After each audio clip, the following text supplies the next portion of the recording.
Scammers online, spreading their lies, pumping stocks with dollar signs in their eyes. But we see through the noise, cut through the mold, calling out fraudsters. Truth be told, hey, expose the lies, let the story unfold. Truth be told, yeah, shining the light on the tricks they sold. No hype, no spin, we bring the facts, let the truth roll in. Fraudsters beware, your game's getting old. We're taking it back when truth be told. Truth be told. Truth be told. And the truth shall set you free. Well, hello everyone, and welcome to yet another episode of Truth Be Told. Yeah, I told you guys I was planning on eating some Beyond Meat, which we're going to get into right from the start. Ugh, are you We're gonna going to do put that a on little camera? hold on that because I just got done having dinner and raced Ugh. my way over here. But you know, I mean, I'm not gonna think- lie. I mean, throw up is always funny. No, I- it's good. I don't think the flavor is going to be bad. Pat I think loves what's it. going to mess me up is the The flavor is texture. good. The texture. texture's is what's also gonna Oh, mess are you a texture person? Yeah, especially if so- you're expecting it to like have Be the like same a texture as burger? meat. Yeah, no. Well, I That's can't remember what a real burger texture is like, but I feel like it's very similar. well. Well, at We'll least see when we get At least there. we know it doesn't have what did Porter call it? A meat. Oh, gross. Yeah. No, I'm not even going to pretend what nothing. That is No, about. no. But anyway, if it wasn't absolutely clear where things are going, we're here to talk about the big thing from this week, which was Beyond Backwards. Meat. That's where it's going. Backwards. Backwards? Why do you say that? Why is it going backwards? It looks Like it's we're going backwards in time. Like it Oh, feels yeah. like it's like 2021 all over again. Oh, well, yeah, that's pretty fair. I would agree that it feels a lot like 2021 all over again because we've got all sorts of meme stocks. This is going to be the first one we're going to kind of talk about tonight because there's a lot. We kind of briefly went over it last week when you weren't here, Amy, and what all did we go over, Platinum? Because I feel like there was not much we had to talk about. Well, yeah, it last hadn't week happened yet, because- right? Right. About this, I feel like we didn't even talk about it at all, right? Did we? Mm-mm. We did. It was in the thumbnail. Oh, I just don't Or remember. did y'all just talk about? Maybe, think it was- maybe it just was- the swap, the exchange? Yeah, I think that might have been it because that had come out. There was some news on it, Yeah, but it was still down around. Yeah, because it was down around 50 cents on the announcement of it. right. Mm-hmm. So Because a lot of them sold. Yeah, and- like I was gonna say, were and pretty then we tradable. got all sorts of craziness because then we had our budget version of Roaring Kitty arrive on the scene. Having read some of this guy's tweets and some of his stuff, he comes off a little bit less of a grifter to me. What's your He's- guys? yeah, I don't think he is. Like Platt and I were in a space listening to him, and Mhm. like I was ready to like not enjoy his commentary, but he doesn't buy into like the whole Yeah, let me pull up thing, the and chart.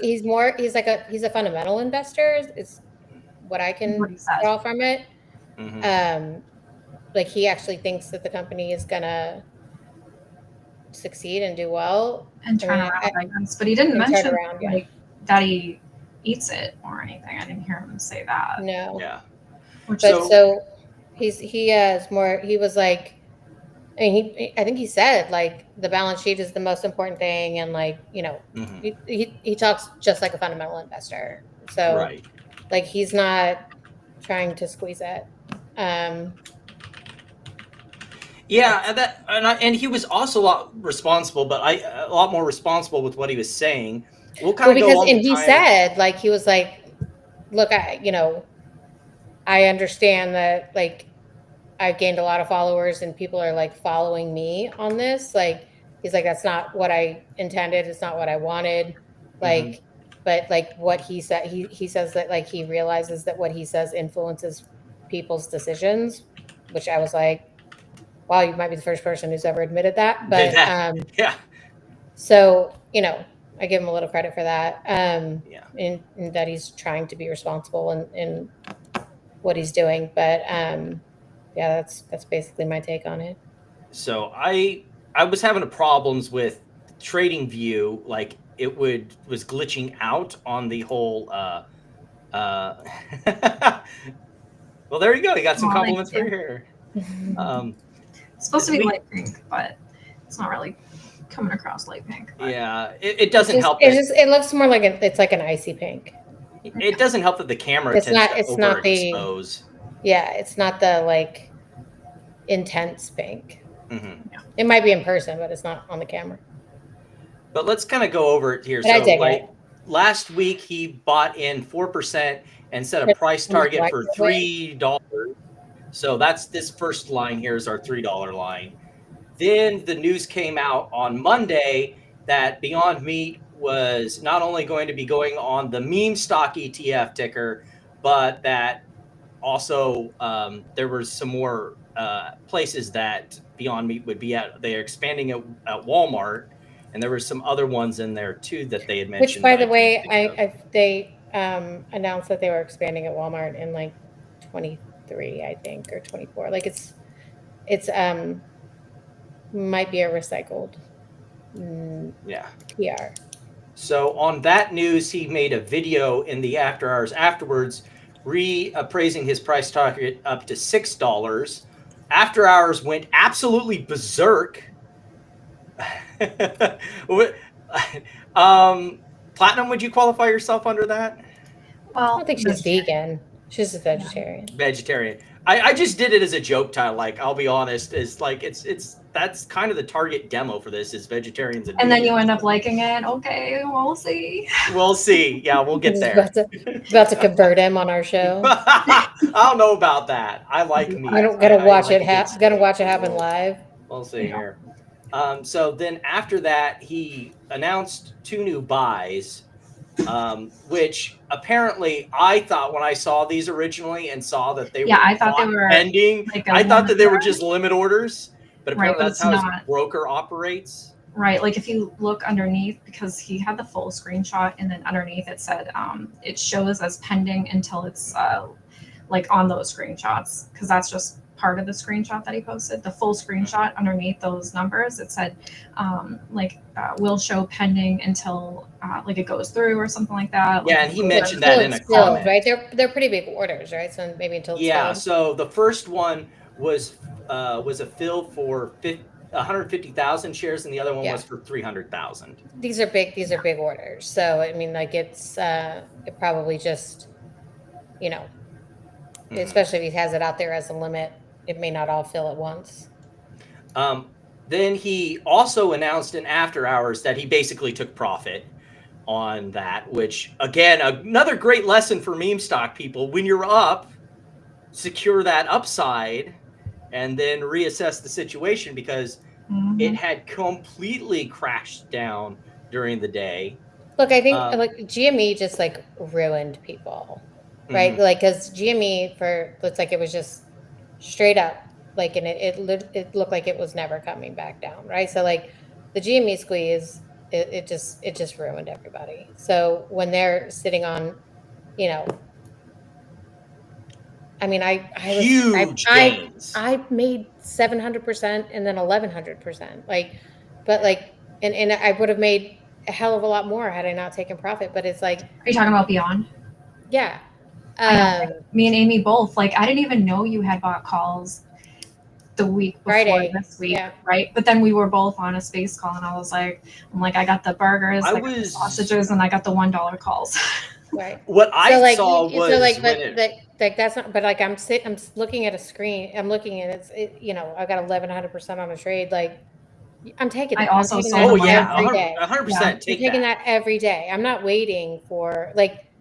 Could it have gone higher? Absolutely, but it could have also. It looked like it wasn't. Like the momentum collapsed really quickly on that. The other thing I mentioned is I'm glad you guys got into it, because I was not brave enough. I I saw the short interest. I'm like, I don't want to do that. Puts are really But I expensive got in too. before. Well, I got in before it happened. Yeah, I didn't. Right. I That's didn't see why it. it was. It I was was a little looking at less it scary. afterwards, and I I think was like, Platt did too. sell calls, but I don't in, want to sell I got it covered when it was calls. 50 cents. No, And I know. can't sell naked calls. That requires leverage that I don't have. And I know a couple of people who were selling the $40 calls that. Oh, I bet. And we'll get into That guy why with the that was weird a great trade haircut. later.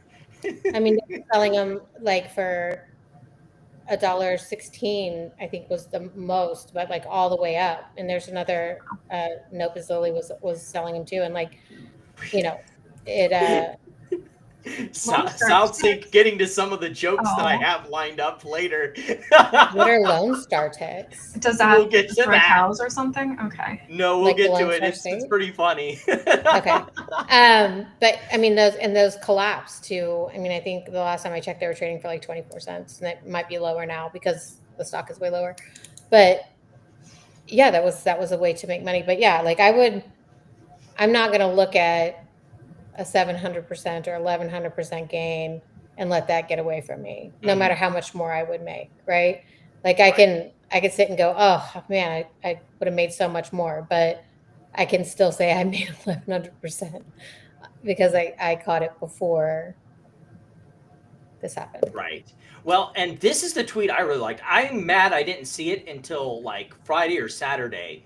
But the fact that he's like, no, guys, this is just normal market doing crazy things because people were crazy hyped. There was no manipulation and all that stuff. I'm already. Why is it only manipulation down? Like, you don't think like a stock going from 50 cents to at the high $8 was $8.86 is like a phenomenon? Like nobody questions that, but like when it collapses, it's like crime. Like what?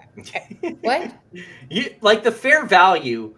Like, I think he might have pegged it pretty well because it tried to hold 3 really hard. Yeah, but I posted, I was like, 3's not the floor. It's not. Yeah. But like, they're going to dilute more. This was way past fair value. You cannot tell me this stock was worth $8.50. No. Or even $6. No offense. They don't make any money, dude. Like their prelim earnings was like, what was it, 65 million? Right? Something. And then they also had a write down that they were talking about. Yeah, they're gonna do a charge on the I'm not blanking on it. Hold on. I'm pretty sure we have that. Like I thought they were gonna actually have gonna be, hold on. Let me find it. While you're doing They expect to record a non-cash impairment charge for Q3 of 2025 related to certain of its long-lived assets. Who's doing the pumping? The floor 66 cents. Right. Yeah. Yeah. Exactly. That's why like I posted on that guy's post, I was like, 3 is not the floor, bro. Yeah. Like that's crazy talk. Especially with how it is financially right now. It may have improved where it's not going to be insolvent, but let's be honest here, they diluted the fuck, and they plan on doing more. And there's going to be more.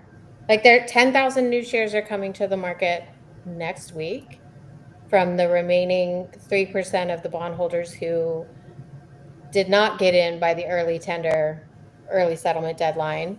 So those unlock on was it the 28th plat or the 30th? I can't remember. It's one of those days. And then they have a special meeting on the 19th. My eyes twitching. They have a special meeting on the 19th for a authorized share increase from 550 million to 3 billion and a reverse split.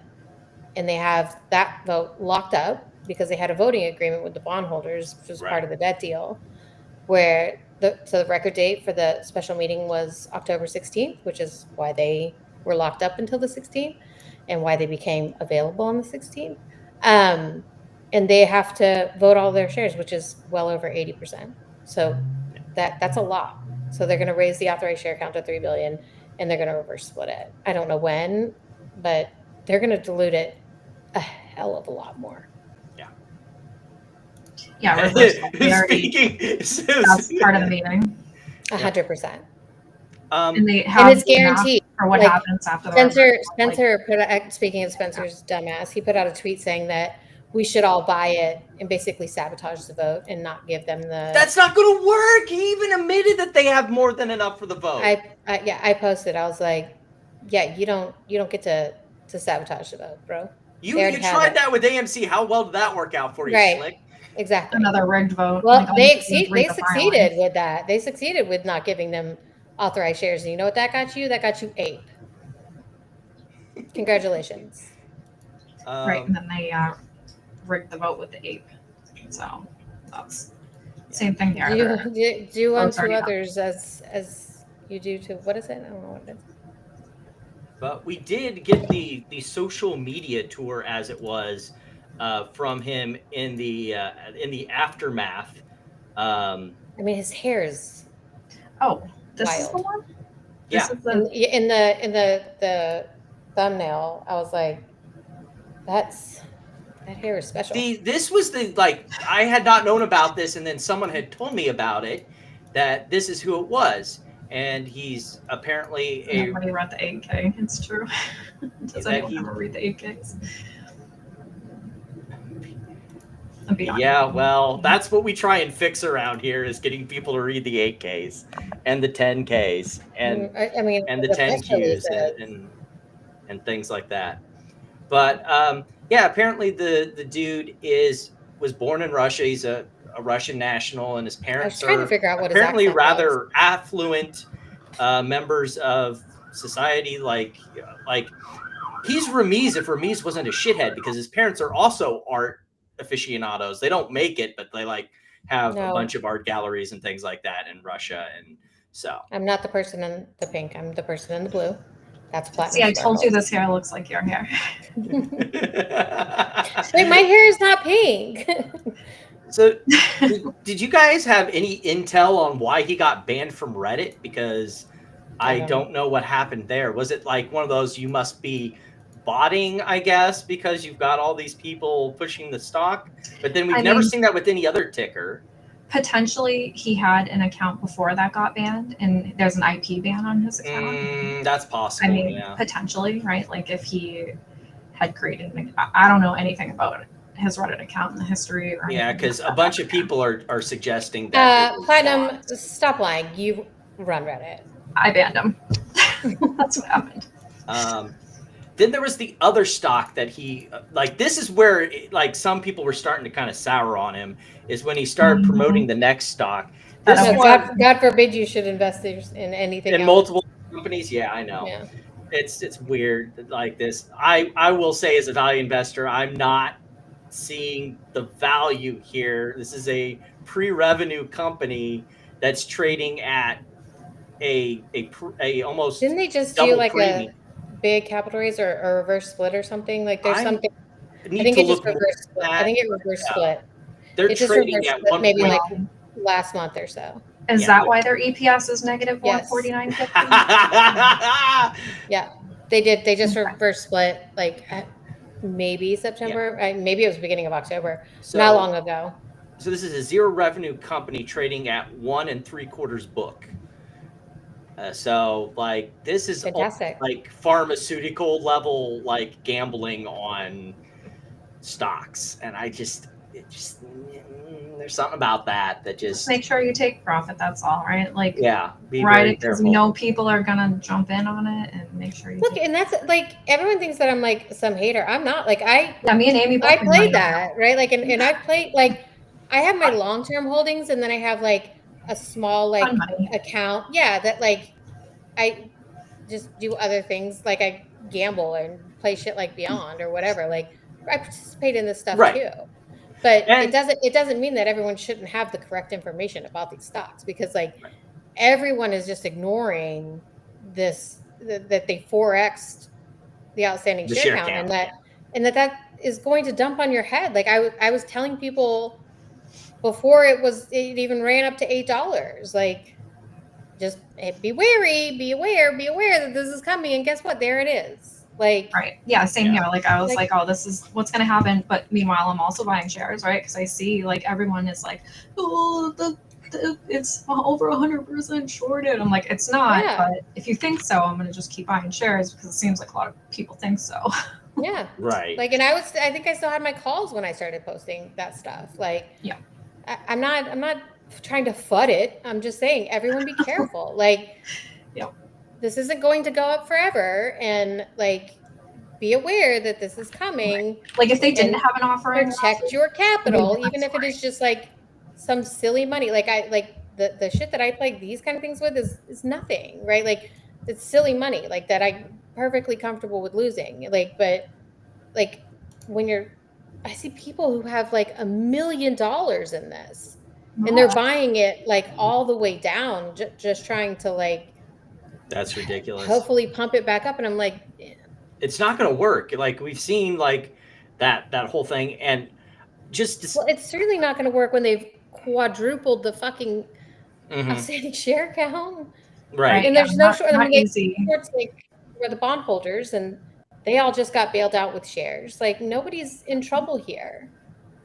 You're just tripping over each other, right? And then everyone's going to rush for the door at the same time, which is what we saw.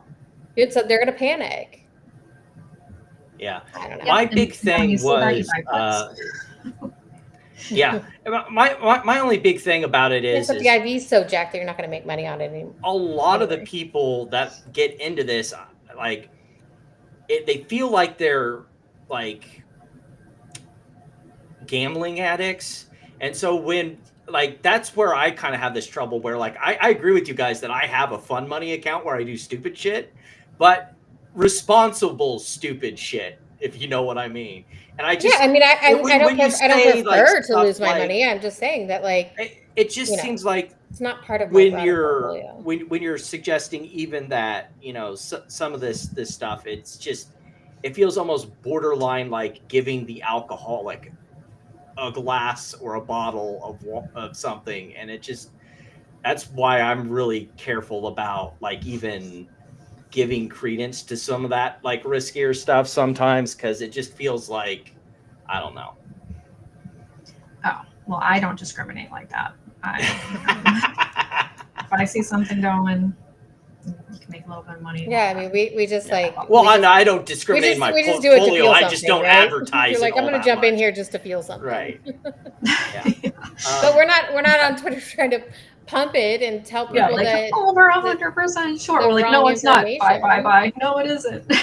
So I've got to ask you a question, Amy, as we move to our next subject. What is it about you that just makes you the perfect target for every idiot on the internet? They hate you. I mean, look, absolutely. Like it's in my bio. It says acquired taste, right? But I'm also like, I'm not going to bullshit you, and I'm not going to talk to you like you're a child. Like these are like, the truth is not an attack on you. The truth is just the truth. And like, I'm not your fucking mommy. Like, I don't need to make sure that you have your baba and you're tucked in tight for bed. Like, these are just the facts. The facts are that they massively diluted this company, and that you cannot hide that. No matter how much hype and FOMO you build, you're not going to hide that. So as we get ready to switch over to let's talk about how Spencer lies on social media. But yeah, I just think it's like, and I'm also relentless, right? Like I don't get bored with arguing with idiots. Yeah, no, same here. I enjoy it too much. It's kind of bad. It's not even that I enjoy it. It's not like, I want it to be, a full-time job. I'm just saying that like, if you're wrong and you keep doubling down, like I will continue. So, Amy, I'm not upset about that. Amy and Platinum, I asked people on Twitter to identify what the red lines were on the chart. We're going to find out really quickly what all these red lines are. The yellow ones we already know. That was Capybara. So the red lines, in case it wasn't clear. Tweets or? Yes, tweets that we're going to talk about from Spence. Let me get that chart going here. Where is it? Aha, Spence 2. Wow, this is your TA. This is my TA. This is my TA. This is my quant. Okay, switch it to this. I'm gonna switch back because glitches. Okay, you guys can see that, right? Yeah. Okay, so I narrowed it down so we're closer. This is his tweets over a 3-day period, and these are the ones that are relevant. I had to very carefully select. In fact, on the day after the hype, look at all those. They're like 5 all clustered in there, really crazy like. Oh, is he queuing up the copium meme? Oh, yeah. Well, so the first one I want to talk about is this one here. He bought December 19th calls, 35 strike, let it ride. Letting it ride. Those Spencer's tweets? Yes. Did he delete that? He did not That's delete what the that. red lines Grab are. these today. Oh, so he did not delete them. Okay. No. So this is one I think I grabbed from yesterday, and it's really funny because let me switch back over. Ride. You know what he was doing too is he was hanging out in Weird Hair Space and like mimicking, like he was like, because that guy was like, it dipped and like he was immediately like, I'm buying $35 calls, and then all of a sudden Spencer's like, I'm buying $35 calls, and then he's buying like $15 calls, and because he was retweeting him too. Yeah. I saw this on Meltdown. I couldn't help but notice that he pulled a Baggy Travis, buying a contract about 1,700% out of the money is indeed a choice, especially if you could get a contract just 900% out of the money for the same premium. Perfect logic. Excellent trading. Way to go. Way to go. Pro trader move. We'll get put that strike and that price. Look, he used to just post the pizzas that he made, and they didn't look half bad. After he got margin cold, he should probably just do that because like it looked like he was kind of okay at making pizzas. So he should probably just do that. Okay. So we got that. Then in pre-market on what was that? Pre-market on the 23rd, he said he bought like way to join the little over 1,700 shares. And you guys are seeing that right here. I just want to make sure I'm on the right one because it's a blank screen to me. I hate when Restream does that. What he price target? The tweet. No, did he put it? I'm sorry. Did he put like at what price he got him at? Nope. Yeah. But we can look here at the chart. And I said, post your gains, bro. Like he doesn't post it. He just types shit. Right. Well, and he tried to say that he posts all of his entries and exits with prices, which he did not do when he responded to me. That was a fucking lie. But we can tell by the candle here, it could not have been over $3. It was somewhere probably around probably $2.90. If I had to sideball it, guess. What, his entry? Yeah. Well, you have to remember that you're looking at it and it's your time zone. No, I adjusted for it. Oh, for the Eastern time zone instead. Oh, he's Eastern? I thought he was. No, I mean the market's Eastern. No, mine adjusts to my time zone on Webull. Oh, the chart even does? Yeah, so it matches up with the tweets. So the time zone is correct to where I slapped Busted. Ooh, fancy. Yeah. So his next one is that, oh, guys, I'm just swing trading. I'm going to keep flipping 2K all day, as if he has 2K. Sure. Cool story. But like if you're a flip trader, like if you're swing trading, generally when I see swing traders, they're at the computer because the price could change dramatically, especially in this kind of security that's moving very quickly all over the place. But he's going to go off and play fucking Skyrim and drink a Dr. Pepper apparently. But he's swing trading. He's fucking swing trading. Trying to talk finance on X this week will drive you want to drink. Just I'm always prepared, Tony. Yeah, seriously. Yeah, probably. Like I saw you had a couple Twitter fights. not like crazy ones, but like, you know, people were animated, let's put it that way. Then put this one also in the back of your head. Loading November 21, $15 calls. Perfect. Over 100% SI. We found out that was not true. Lie. Lie. The lie. Keep that one in the back of your head. Then he actually gives us how many he bought on this next one. Bought 75 more December 19, $35 strike calls. Wow. Keep that in the back of your head. 75.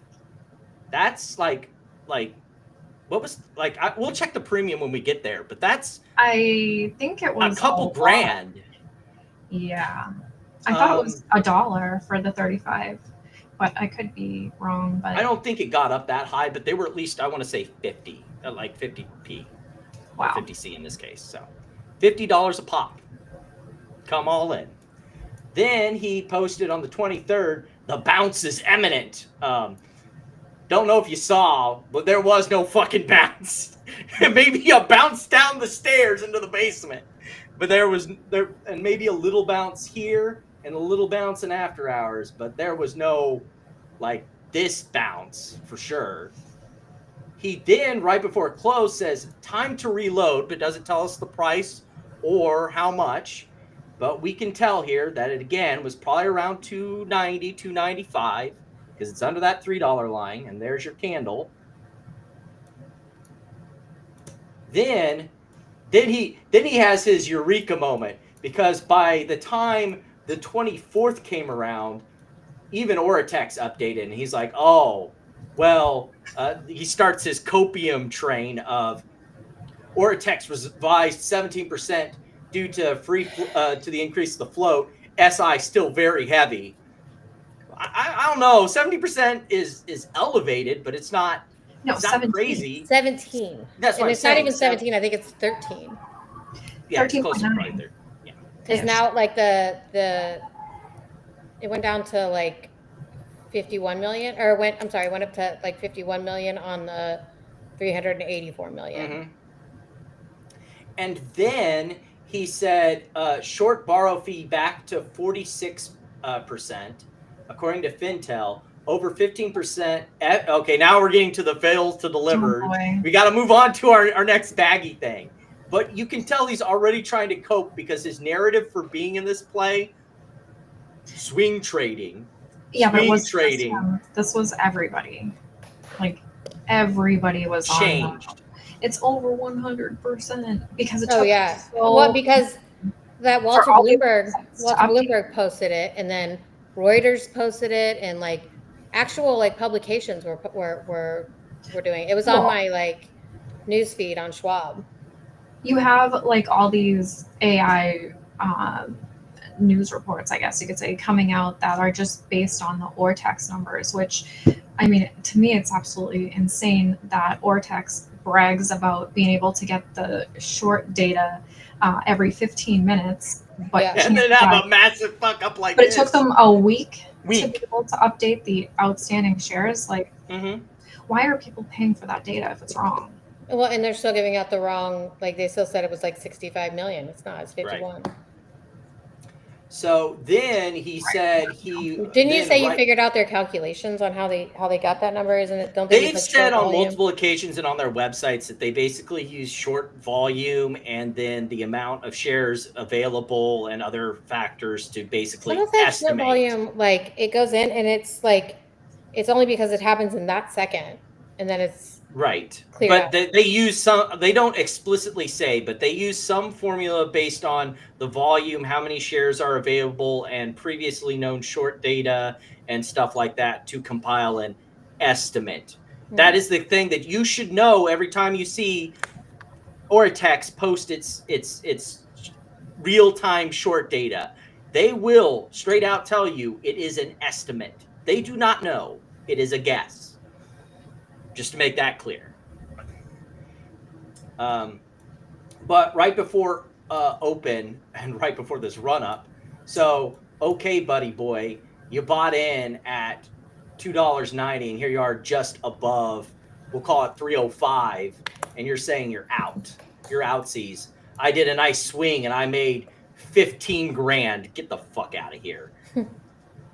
We'll get to the options. Oh, by the way, by the end of yesterday, he said he was back in, hoping to snatch it back up to $3. Well, he said he re-entered? Perfect. He re-entered at 109 on the 24th. And as soon as he said that, the market was like, see ya.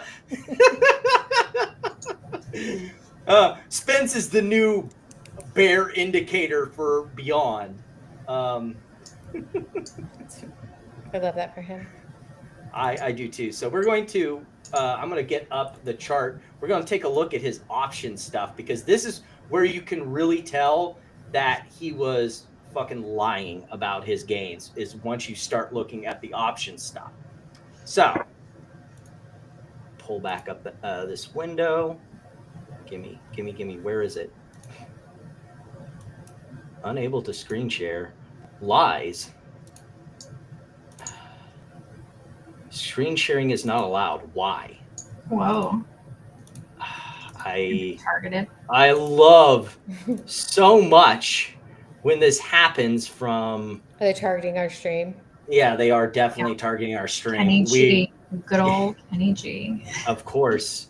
Absolutely. This is definitely what's going down. We are being targeted by Capybara. He's getting the Russian hackers on us right now as we speak. You're probably right, actually. Yeah, it's probably, it's not that unbelievable. You guys can't really see that, can you? I mean, I can see it, just not well. Yeah. Okay, so this is from the Webull chart. I'm going to see if I can get this working again here. Oh, are these the calls? Yes, this is one of them. I see. So Webull lets you do, and you can even do this on your broker, does this wonderful thing where you can look at the chart for options. It's really great. And it helps you deal with losers like this who like to lie about what. There we go. I had to cheat. I had to trick it. I think. Did I trick it into, I need the window. Give me this. No, I don't want that.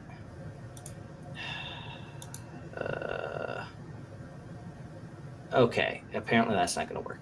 So we'll just go back to this. Okay. So this won't let me enlarge it, I don't think. So basically I'm going to have to help you do it because it's really hard to tell here. So in fact, I'm going to switch back to this tab. Yes, this will make it bigger, I think. Cool. So we have Spence's tweets here of, at the end here is his exit position. And here are the two calls that he bought. One, which he bought. Now you'll notice that, hey, Noisy, you've got the exit before the 24th when his tweet happened, but his tweet happened in after hours, and you can't trade options in after hours. So for him to have, air quotes, exited his position, it would have had to been on the 23rd. So he bought at 50. That's about where that candle was for those first calls. The ones he said he bought 75 or more, he bought at 36. Now there's a spot here where he could have sold these 75 that he bought at that strike and duration. Maybe a little profit. But if he sold here, he definitely lost half the value of the original options he bought. And if he waited all day to sell, he definitely lost at least some here. So there's a couple losses right there. And then if you look at the other option here, you can see that he probably didn't lose a whole bunch, but he also lost about, we'll call it a quarter of the value right there. So if he's losing money on his options, what do you think are his chances that he made money on his underlying trade? I'm going to go with probably not. And he definitely wasn't swing trading. like he said he was. So you're saying he didn't make $15,000? No, he definitely did not make fucking $15,000. So you think someone lied on the internet? No way. Yeah, I definitely think someone lied on the internet. I'm just gonna put that out there. He this is like I said in my post, this is a dude who we know he was a baggie in AMC, and because he didn't understand how the arbitrage worked, lost in APE as well, and TMF. And TMF and Riley. His one win was trading with Mark Cahotes in, what was it? Those two banks that went belly up. SVP, right? And Signature, maybe. And but you're going to tell me this guy who has a history of being on the wrong side of every trade, just $15K, just he came into this trade like 2 days after the peak. Yeah. You're telling me he made money. Okay, yeah, cool story, bro. So now we're in the part where I'm going to kind of go through some of the for like 15 minutes here. We'll go through some of the funny stuff that's been going on. We're going to talk about like gamma legs and like squeeze launch platforms. Convexity volcanoes and convexity Well, the first one we're going to get South Sink's thing out of the way, his joke out of the way. What is this about? So, just one bite from the Lone Star tick can make you allergic to meat for life. Oh boy! So bullish. Get everyone allergic to meat. Is there a period after the word two? I just can't stop looking at that. There's a period after two for some reason. I don't know. But so if we breed all these fuckers and release them in your neighborhood, feels like a huge part of the population is going to be vegan. Who's in with getting everyone sick and possibly? Oh my goodness. This is the worst baggy idea I've ever heard. Legitimately trying to harm people to pump your stock. Amazing. I don't think I've ever heard of this or that it causes a meat allergy, but sure. Amy, but what if it makes you allergic to fake meat too? I mean, maybe because the taste. Because the taste, maybe. Amy, I'll let you handle this one since it's all you, honey. What? This tweet. Well, you have to go to stock market or X market. What's his name? X market news. MMAT news. Just call him MMAT news. Yeah. MMAT news. So they started circulating this like whatever the fuck that is. Oh, it's a fake this PR. morning. Yeah, it's made to look like a PR, but really somebody just typed that up and they're spreading it around like wildfire. But the one about how the SEC hasn't approved the new whatever. There's like multiple, like this deal is like a little bit complicated, and of course it is. Nobody is taking a moment to even like take a look. So there's like a couple different things that they're gravely sourcing this from. So that in the Beyond Meat PR, it says that the shares are not registered and they're not going to be registered because it qualifies under Reg D for it to be exempt from needing to be being registered because it was a private placement. And so there's that. And then it was Rule 144. So under Rule 144, so that's the holding period when they do an offering of 6 months is what it normally requires. But because these are convertible bonds that were issued 4 years ago, there's something called tacking where the holding period doesn't start from it's for like an exchange or conversion. And the holding period doesn't start from the exchange or conversion. It starts from the original date of the issuance. Of the convertible bonds, which was 4 years ago. So they're not subject to the 6 month holding period under 144. So what the story is that the shares are not being publicly disseminated. They're not publicly like free trading and retail is not being affected by this is basically what they're trying to sell. That's a fake PR. Which is false. That's absolutely false. So, and then this part of the part of the contra-CUSIP. So the shares, how it actually broke down was that of the 300, there's 326 million total, and they did shares, and they did the early tender and settlement that the deadline was the 10th. 96.92% made the deadline of the bondholders made the deadline. So there's around 3% left that did not.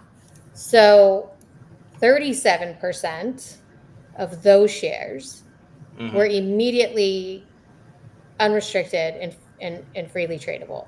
So 37% of those shares started trading on September 29th. The other 63% were put into a contra CUSIP and locked for the voting agreement that they had, right? Because the record date for the special meeting is October 16th. So they locked them up in this contra CUSIP until October 16th.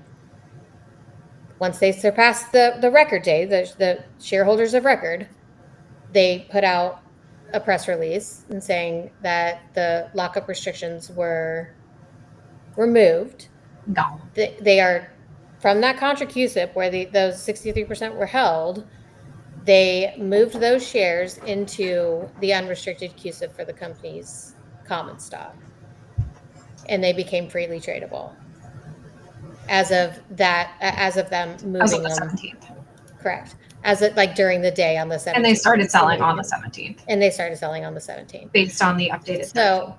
So basically what they're trying to sell. And so, okay. And then, so the other 3% that didn't make the early tender deadline, they are, their restriction date is October 28th.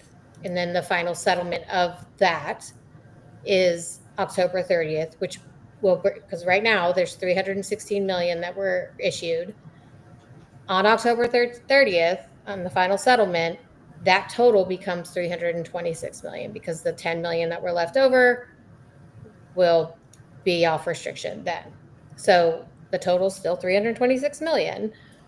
But their argument is that these shares are not being freely traded in the market, and they don't understand the registration process. But like, and someone's arguing with me about where the shares even came from and how they have to register them. They filed an S3 for $250 million. What was that in November 24? Well, that's different. I know it's different, but they had them in their treasury, right? So they don't. There's just they're exempt from registration. They didn't have to register them, right? There's just a private placement, right? So there's a whole lot of confusion. And normally, like you already said, with a private placement, usually there's a 6-month lockup period. Correct. With this one, it isn't, because they were doing an exchange, so the lockup was based on when they originally got the notes, and that's why they were able to sell them right away. And I think people are just not putting those things together. Yeah, there's so much confusion flying around, and then you've got homeboys screaming about like there's a lag because of the DTC, and like he almost is projecting like they still work with paper certificates, like that this is not all just digital, right. And they don't just say like there, and it, like it says they put it in for the morning of the 17th. The shares were distributed or allocated and freely trading by midday on the 17th. But this guy's acting like it's still like, snail mail, and they have to go deliver certificates to brokerages and shit like that. So he's trying to say that there's a lag between these shares coming public, and it's just false. They're already in the market. Like my E-Trade, my Schwab, all of them have updated. The Fidelity was one of the first update, and Bloomberg. The OSN, Bloomberg, Yahoo Finance, Morningstar, any reputable broker or anything like those took days though. Like it's just still surprising to me how long it takes, right? Like you said, it's what are they waiting for, right? It's digital. Yeah, everything's digital. Like it's either that they've missed something or like it's coming in their updates. I don't know. They'll all update eventually, but yeah, it's not. This wasn't dropped on them, right? They announced this. They've known it for we've known it for almost 2 weeks now. They've known it since September 29th, right? Mm-hmm. And then they released it again on the 15th when this lockup was out. They'll release another one next week when the next one's unlocked. But it's not like the information is not available. I don't know why these things haven't updated, but yeah. Speaking of not reading things, So, how about and of failure course, to read footnotes? by the way, sorry, just to bookend that, like, of course, with so many of these that we've seen, like even with with MMTLP, everything, that it's so complicated. It's just like ripe for this For kind of shit that people we've trying been to, seeing. yeah. Absolutely. Yeah, it Ripe. almost feels like it's on purpose, right? Like tinfoil Right. hat real quick, but it almost like with the HBC and the Bed Bath and Beyond, like that almost felt like it was purposefully complicated, Right. in order for this type of thing to happen, right? Like so that they could pump So it they up, can not play their know that it was tinfoil pollution, games, and they worded it in a way where it said, like with Bed Bath, it was like no additional dilution for 90 days. Everyone took that Right. to think no dilution for 90 days at all. Meanwhile, Not so they're much. selling as soon as they possibly could, just like these guys, right? Because that's what they're always going to do. Like they're all about making money. That's the whole point. Right. While retail like scrambles with old data and, you know, lying pumpers. and lying information websites like Ortex. Like, well, and I don't know. Like, are you saying that you think that companies make it difficult? I don't know about that. I just think that, like, when it is like the bondholders, yes, or HBC went to Bed Bath, right? That was their idea. Like, right. That's not by accident. Yeah, I mean, I think it's ripe for this kind of shit, and you know, but like, it's not their fault. Like, I don't know how less complicated. Yeah, because you got something it was like basically a yeah. I'm not saying BYND did anything. Right. Yeah. And you've got like X Market News who can't read a fucking footnote on Chart Exchange. Even if they could, they would still put out misinformation. Like, this is literally their whole persona on Twitter. Every single time on Chart Exchange, it's footnote 1. This is only data from international brokers. It's not any other exchange. It's just that Interactive Brokers. It's that one broker. That's it. No one else. And they treat it like that, like, you know, Interactive Brokers is the only one that sells shares short. Like, what? And so the funny thing is, now that Ortex has updated their numbers, they have to find a different data. Oh, you're getting right to the thing I wanted to show next. Boom! I'm there for you. Well, no, that was the last one. It was the whatchamacallit, Fintel hasn't updated still on his last tweet. So, you know, they're like, That is a good question. I don't think it's like illegal. I doubt it. Yeah, no. How could it be? I mean, I think people there's no law preventing them from making shit up. If it's if these information distributors are doing it, like a lot of them use data scraping sites. So if they are getting it from a source that's not them because they're outsourcing it to someone else, and it's just straight up negligence, then like that wouldn't be illegal. But if they were willfully withholding the information, that's a different story, I think. But like in this case, no.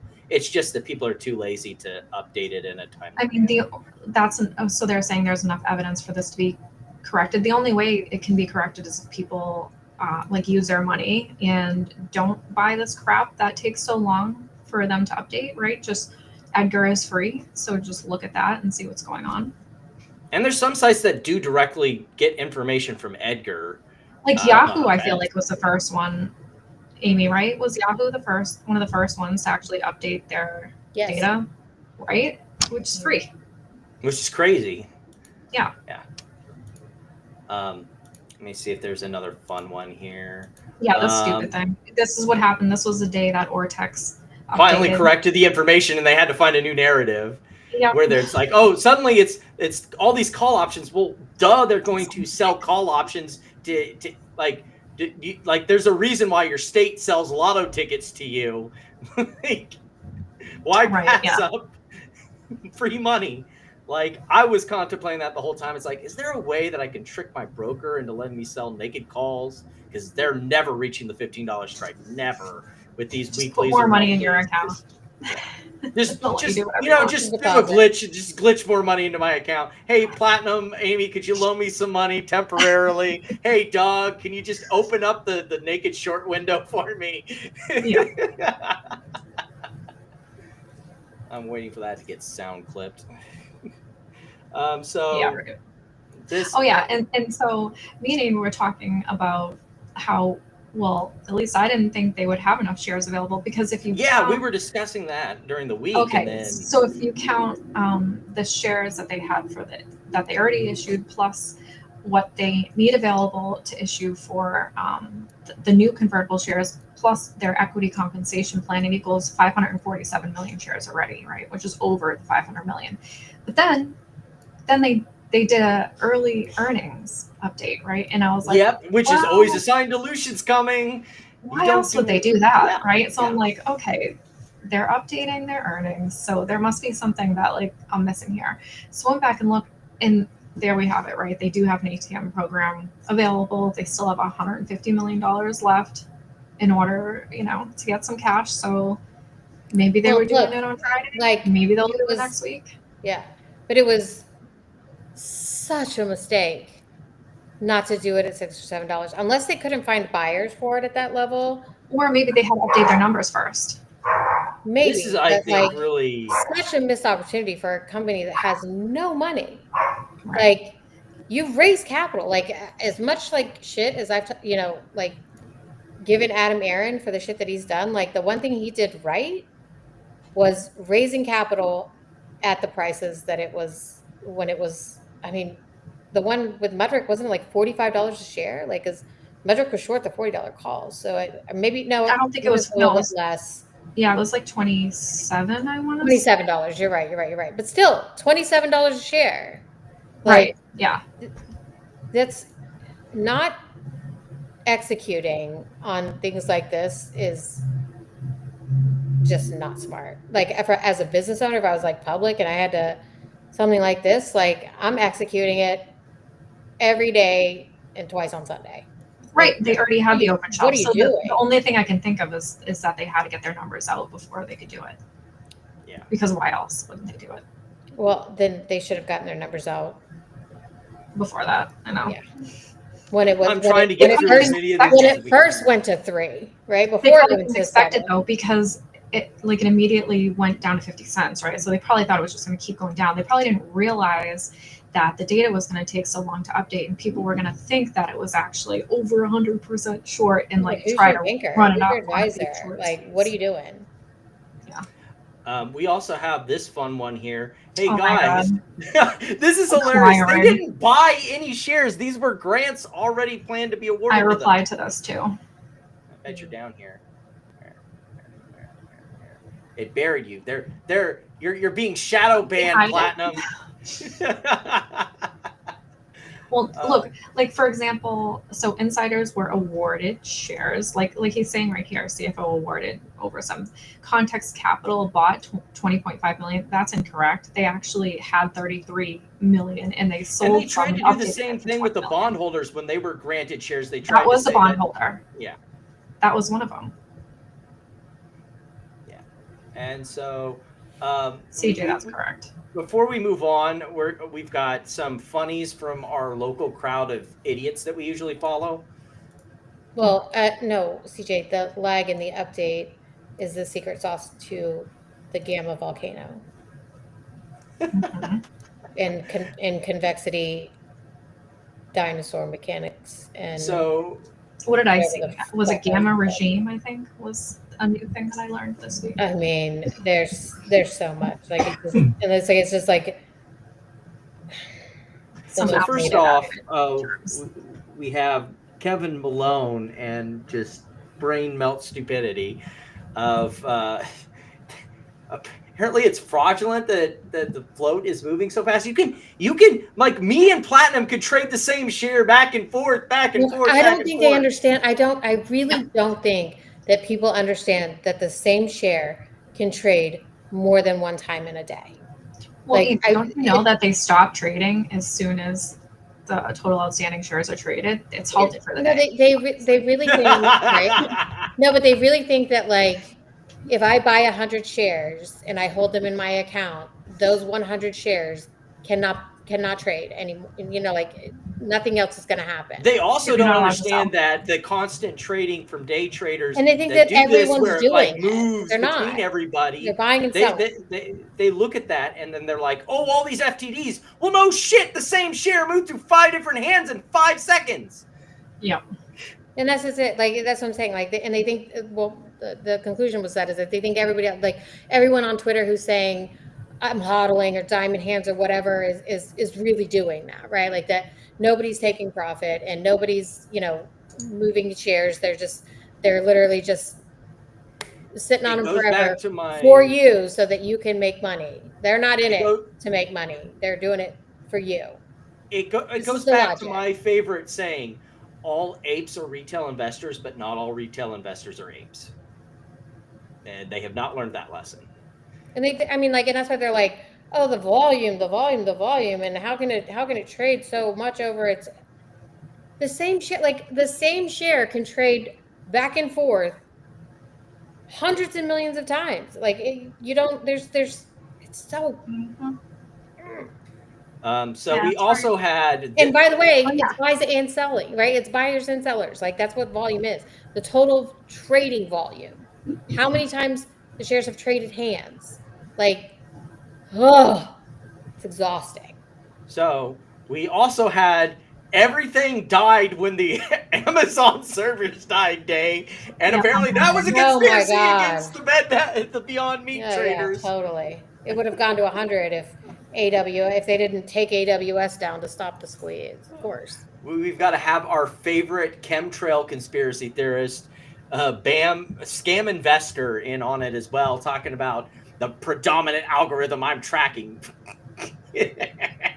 has a ladder attack window targeting time periods for some reason.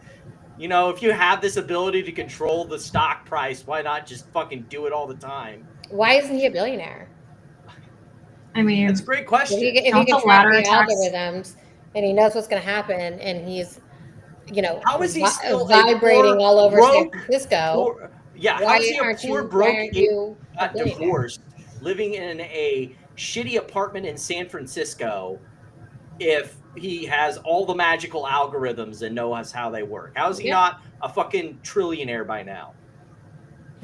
I mean, isn't that what they claim that Ken Griffin has, right? He has all the algorithms. He's closest to the whatever, blah blah blah. Like, why aren't you as rich as Ken Griffin then? If that's the case. This one is just funny when I saw it. That is a great question. Go ask Bam. I don't know. He makes a lot of shit up, like wet blanket algos and all sorts of fucking nonsense. I mean, really, it's just the one that's wearing the fancy hat. That's it. So also apparently Capybara stocks and Barron Trump can't even. Oh my God. Is that true? No, Obviously it's not. fucking no, it isn't. I was like, what? That's so like No when I saw fucking that, chance. I'm like, even people in the comments section were like, dude, bro, where's your fucking source on this? I think it was clearly meant as a joke, but. Well, that's even on X Market News. Like when he posted that thing, it said somebody put source, and he was like, "Y'all just look it up on Grok or Chat GPT." And I'm like, "That's not a source." Like, our last baggy thing before we move on, because we've got quite a few subjects. Where did it go? It's our favorite man of the hour, Polish Dildo, talking about how the limit, it's always the limit up halts. You never talk about the limit down ones, do you? That saved you from going to like zero so fast. Like, there were 2 limit up halts on Beyond during that huge rally it had. There were like 5 or 7 limit down. 9. Like, there was 11 9 total. So if there were 2 up, then there were 9 down. oh no. Halloween scare. I mean the thumbnails. Like he is the most like unlucky person with where it like pauses. Oh yeah, the thumbnails are always terrible because the thumbnails are automatic unless you These are like make way one worse. special for it. Correct. Well, for the shorts, yeah. So let's do this. Oh my goodness. Do I even really? We'll do it because we're probably going to get to the meme stock stuff eventually here. We got Well, I mean, we started with it, but I was trying to stay away from Morantz. He's getting back to a new job. Oh, really? What's his new job? He hasn't said, and I'm not going to ask. Oh, we're being nice. What is? Look, what if he's going to be gainfully employed as opposed to being, if it's that one, I'm going to laugh so hard. Shorts, go. Oh dear. No. Yeah, that is kind of. Oh no. This one right here. I mean, it's so unfortunate. Like does it just like pause and like take a? Yep. shot? Well, you can move it around and change it. You can change it in it'll your just do it automatically. phone settings. But like, that's annoying. That's what I hate about shorts. Oh, you want to change the thumbnail on your short? You got to go into your phone app for YouTube and go through 4 different setting menus to get to the fucking window for your short to change the. I mean, you do that. You do that if that's the case. Yeah, with that Right. one, I'd agree. Yeah. Yeah, if that's the case, for sure. If that's the case, for sure. Our next one we're going to do, because Amy was not here for the wonderful hilarity that was the Letitia James stuff from last week. I'm still here. I'm being a little bit. Oh loud. yeah. We're back. Where do you think we should start with this whole stuff? Because oh my god. Oh my god. We had another Yeah, signal moment. It's wild. And Lindsay Halligan here. Did you hear about this, Platinum? I read the whole thing, yeah. Oh, great. Yes. Oh my goodness. So This last poor week we unfortunate talked soul. about, I don't know why she thinks she wasn't gonna talk about this, but okay. so last week, Platinum, when we were talking about this, we were talking about how a lot of people were coming out with the whole information that, you know, she wasn't renting out the property. It was co-signed, and her niece, correct? Great niece? Yep. Was living in the property.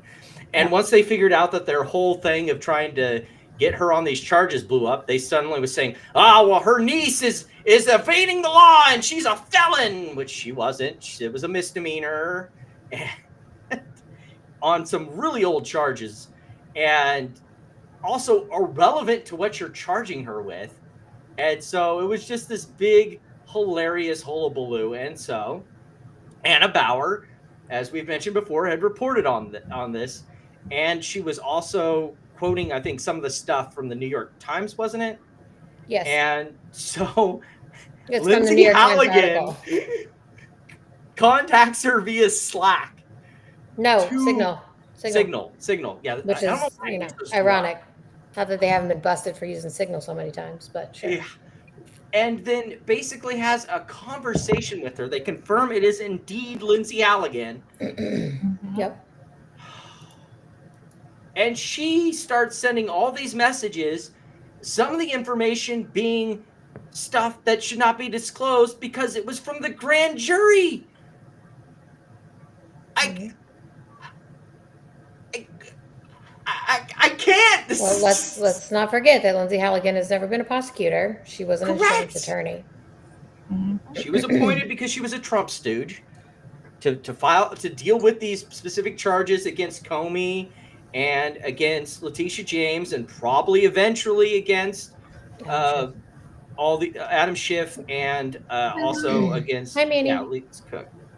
So, oh my goodness, this blows up. She then tries to pull what we saw with the Justin Sun thing, where she's like, "This stuff was supposed to be off the record." It's like, you Yes, but it never was established days that at the later. start. It was Yes. days later. Yes. Days later when she came back and said, by the way, everything's off the Literally record. what Justin She's Sun like, tried to do no. with Bloomberg. It's hilarious. Mhm. And she's like, no. But like, how do you wait so long to say Because she that, realized like it That they probably were going to dawned on publish her. it. Yeah, it probably dawned on her that Anna's gonna write about it. But how did it take so long for her to figure that out? Actually, no, here's what happened. Anna asked for comment. Asked for comment from the Justice Right. Department. Yeah. And then she reached out, which is Then Yes. she said, yes. like so stupid. Like, if you're contacting a reporter, why isn't that the You first should thing? assume it's unsolicited. Help Unsolicited.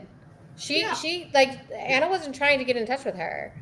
like she was And there's an entire unsolicited. live stream where she goes over the entire situation. It is hilarious. Yeah. Like, I don't know, it just seems crazy. Like, the Wall Street Journal, the Wall Street Journal, when they like DM me and asked me for like a comment on something before they were posting some article that had me in it, I was like, well, first of all, like, I don't want to be on the record at all. Like, that was the first thing that I said. It's like, how do you not say that? Yeah. But whatever. And we've had people reach out to us, and that's literally the first thing you say. Yeah.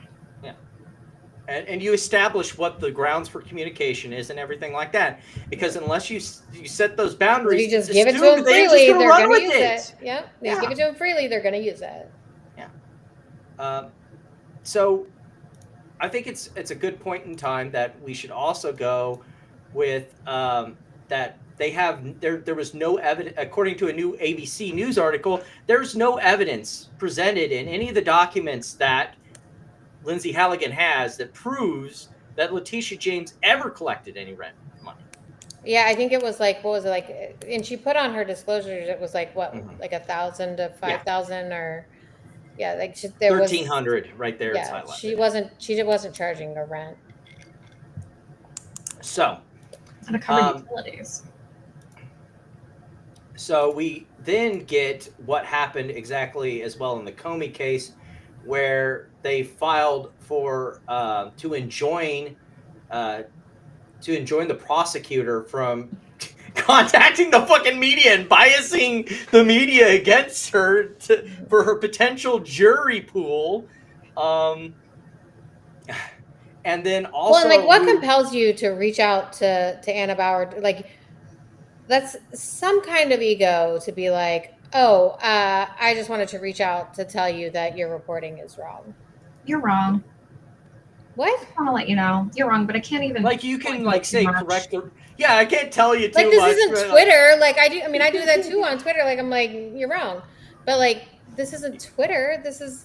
You're a fucking prosecutor. Serious business. Yeah. Like, what are you doing?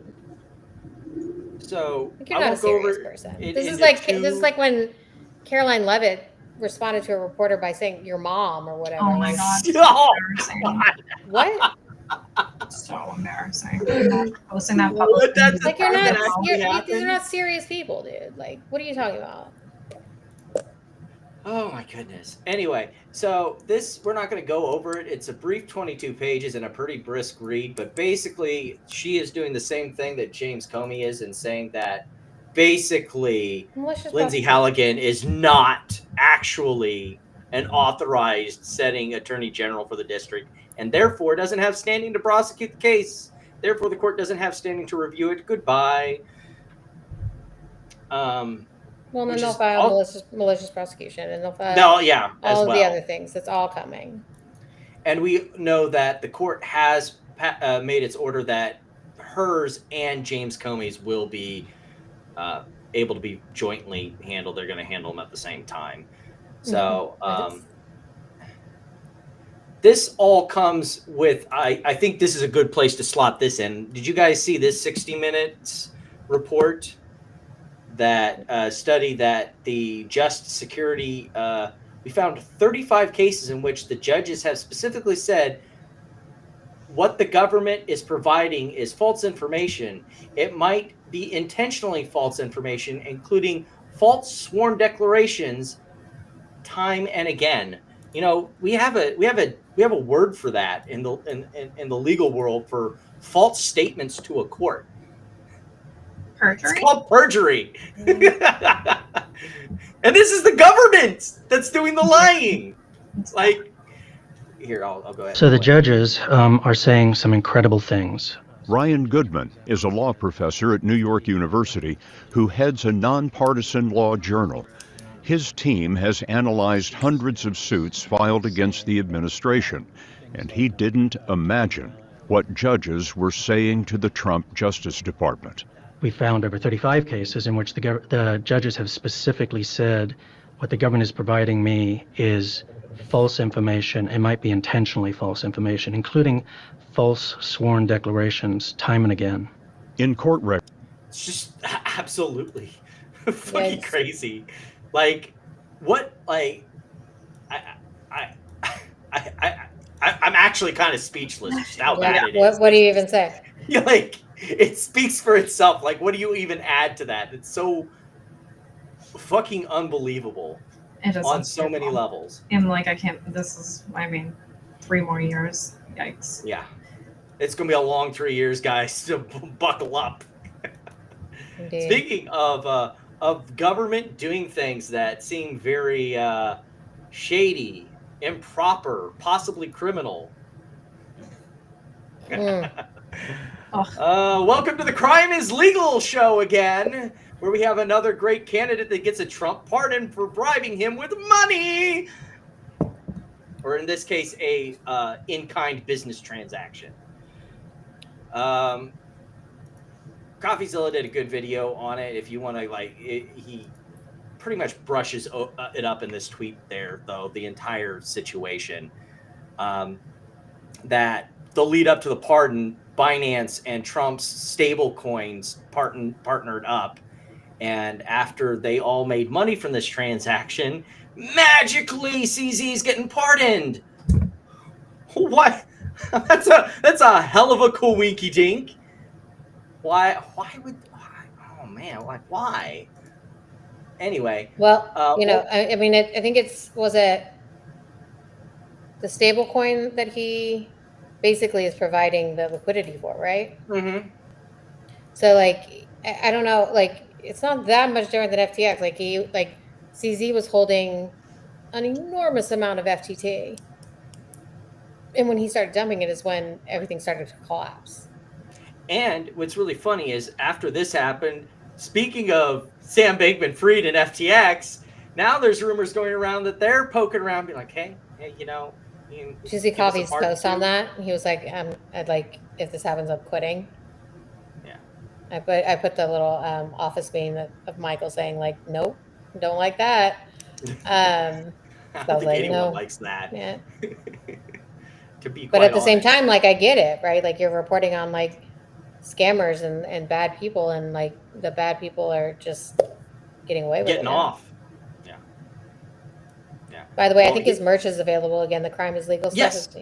Yeah, he did it, I think, as a one-day. May as well shill that for him. Yeah, I know, right? So let's hear what Trump has to say about the pardon. The founder of Binance. Can you explain why you chose to pardon him, and did it have anything to do with his involvement in your family's? Which one? Who is that? The founder of Binance. He has an involvement in your own family's crypto business. Yes. I believe we're talking about the same person because I do pardon a lot of people. I don't know. He was recommended by a lot of people. A lot of people say that. Are you talking about the crypto person? A lot of people say that he wasn't guilty of anything. Person? He served 4 months in jail, and they say that he was not guilty of anything. That what he did. We're gonna get to that. Well, you don't know much about crypto. You know nothing about. You know nothing about nothing. You're fake news. He's so What are you, fucking 5 years old? Just say your mom, right? Like, what do you? Say your mom. Your mom. So speaking of this, there was a big hoopla about, oh, well, he wasn't indicted for money laundering. It was just that he didn't have safety control. No, he was indicted for letting the worst people in the world on Binance. Yeah, and turning a blind eye to the fact that they were doing things on Binance that were probably criminal, and he knew that what they were doing is bad. Like, if any of you, and there was a lot of people, I have the tweets lined up if we actually want to look at them, but tons of people in crypto defending what he did, and that, oh, actually, he didn't commit a real crime, and all sorts of fucking shibboleth stuff like that. And what I absolutely fucking hate is the fact that, go read a book. I will give you a book recommendation. It's called Tracers in the Dark. Like, this is why, that stuff in there is why you have KYC. And I know a bunch of people say, oh, well, that dark web stuff doesn't really make up the majority of crypto anymore. Does it? Does it fucking not, though? Does it fucking not? It makes up a significant part of it because you can't just send people cash in an envelope over the internet. But you can send them Bitcoin. You can send them these stable coins. Like, it is digital cash. It provides a lot of cover. Even if it is traceable. So him not doing basic fucking KYC that every bank is required to do is dangerous. Well, did you see that Coffee tracked the guy who shorted crypto or Bitcoin anyway, during the whole off Trump of the thing. So announcement. he tracked that to a Polymarket account called like Big Stunner One or something. I don't remember what it's called, but they bet like that thing, humongously on whether or not Trump would pardon CZ. Yeah, Like, and they made another like, I don't know, ridiculous amount of money on that because they were just loading the predictions for exactly when he was pardoned. Or yes, right? Yep, like I think it was right like here. Yeah, I was gonna say I think it was just like, will Trump pardon CZ? Like, so he's just probably loading up on yeses. Yeah. What did they make? Does it say? It's a lot. 42,000. Big winner. Oh, one. Okay. What is it? 42,000. Is that the total, 43. or is that what they've? Okay. Well, this is profit loss over the whole year, but for that one trade, so he's normally pretty shit, but he somehow magicked 43K out of his ass. So this account is linked to the big crypto shorter. Coffee breaks down how they're linked, but I think he does, or he just says. Which proves that there's people who have access to Trump who are insider trading on crypto shit. Yeah, and pardons. And pardons, but like this was not a small reason that he went to prison. It isn't like it was.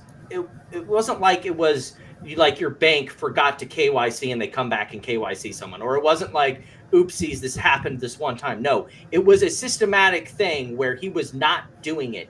That's why he got charged with a felony. It was willful negligence.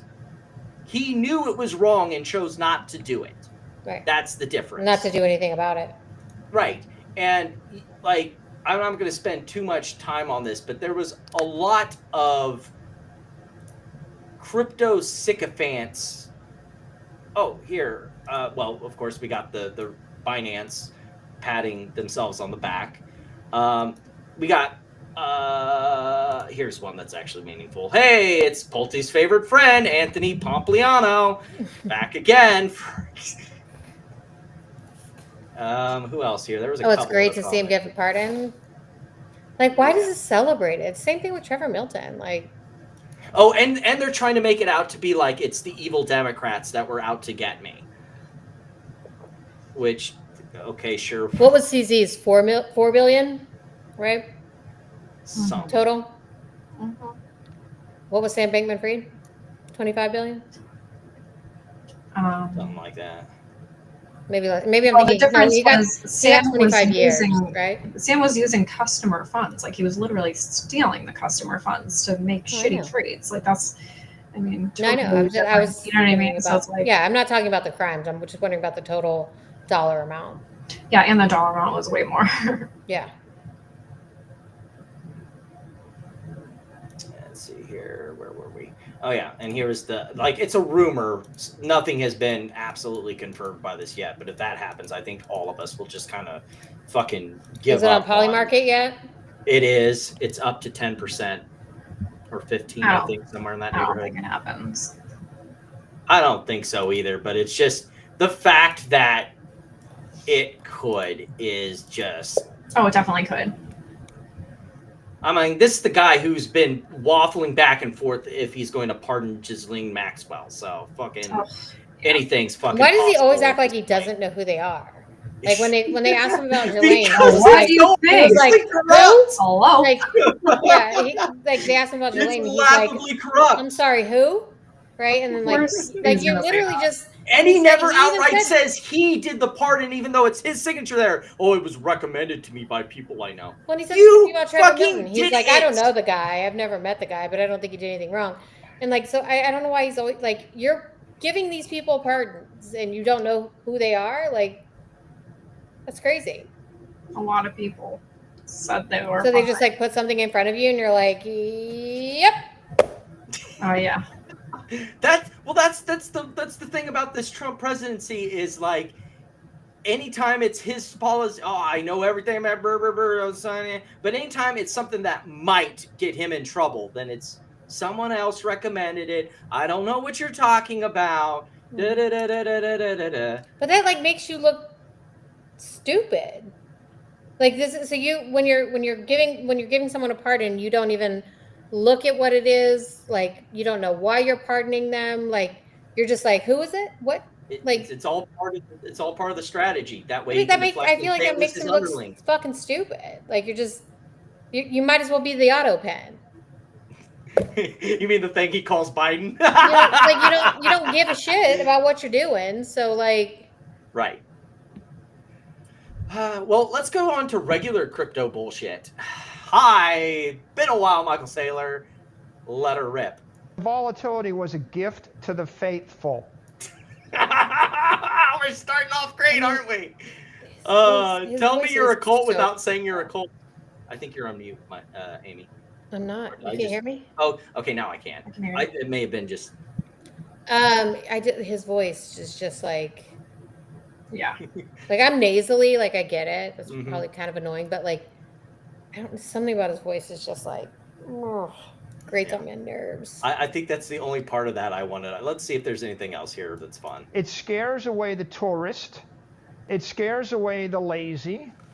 It scares away the people that are already conventionally rich that have all the money. Really? Because all the people who have the money seem to be the ones that pile into this shit. Kind of like how they're the ones that usually get the richest off the meme stocks, is the people already with money that are bilking normies with this absolute nonsense. It's all about it's all BS. It's all bad. I don't want to say it's all bad for you, but like crypto at this point has become regular crypto bullshit. Yeah, there's different sectors of the crypto bullshit wheel. You know, you've got your memes coins, you've got your, Trump and the administration are using it to enrich themselves. You got the religious Bitcoin will give us a new utopia bullshit, like Michael Saylor types, while he dilutes investors and makes these horribly shitty preferred stocks that it's a literal Ponzi scheme. The only return is more schmucks either coming into the common stock or keep buying Bitcoin. There is no real return on those preferreds. It is a Ponzi scheme, literally. Am I wrong, Platinum, or am I like? Well, no, you're right. Like the preferreds are getting paid out by selling MSTR. That's how it works. Yeah. So like, I just and so next, Kevin O'Leary says trillions will come in Bitcoin once market structure bill passes. It's coming. Oh, I would love to take Bitcoin advice from the guy who was pumping and promoting FTX before it went down the drain. Let's see what this idiot has to say. I love the idea of innovation. The money center banks have been sitting on their hands for years, crapping on the crypto industry, but it's not about Bitcoin. Nothing to do with Bitcoin.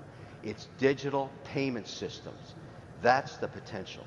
That's the amazing opportunity we have here. Now, the reason that will be important and why we'll get price appreciation on Bitcoin is the minute that happens, it will signal the move to the next act, the Market Infrastructure Act.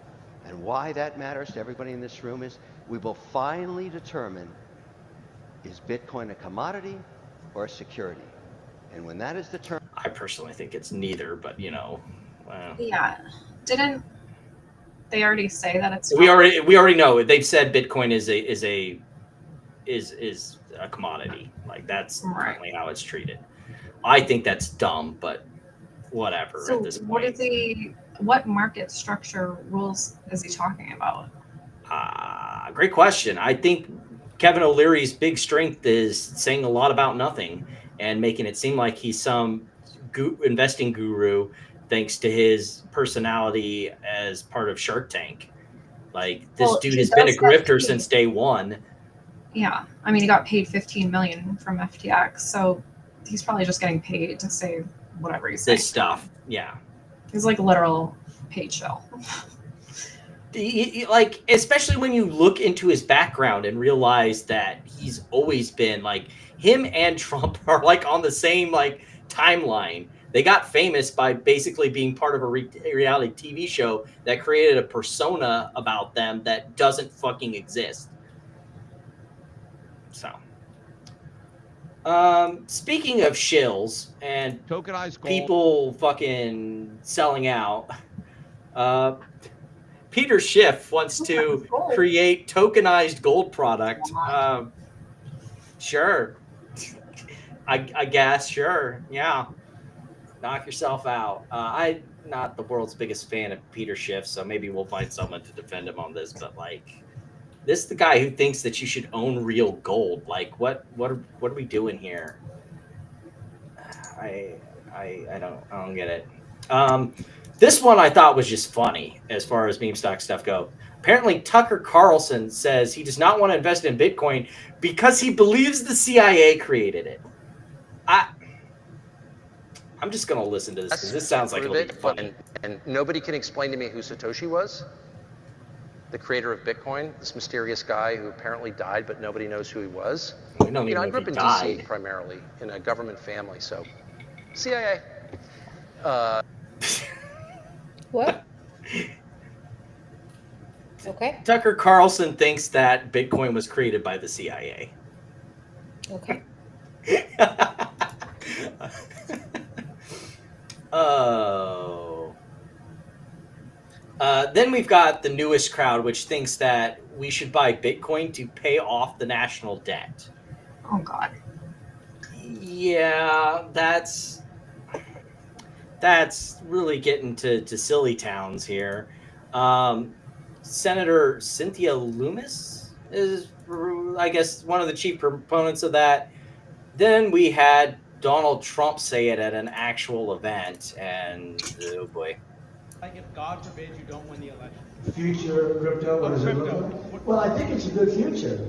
You know, who knows about anything today? But I think it's a good future. I tell you what, you look at values, you look at what's happening and where it's come and where it came from. I think crypto's got a great future. I think it really does. Maybe we'll pay off the $35 trillion in crypto. How about that? I'll write out a little piece of paper, 35 trillion crypto. We have no debt. Perfect. That's how that works. Yeah, of course. I was debating this last thing in our crypto escapades, saving this for stupid tweet of the week because it is special. Gold has an infinite supply, not conceptually, but by definition. More gold can always be mined. What? By definition. What? Always be mined.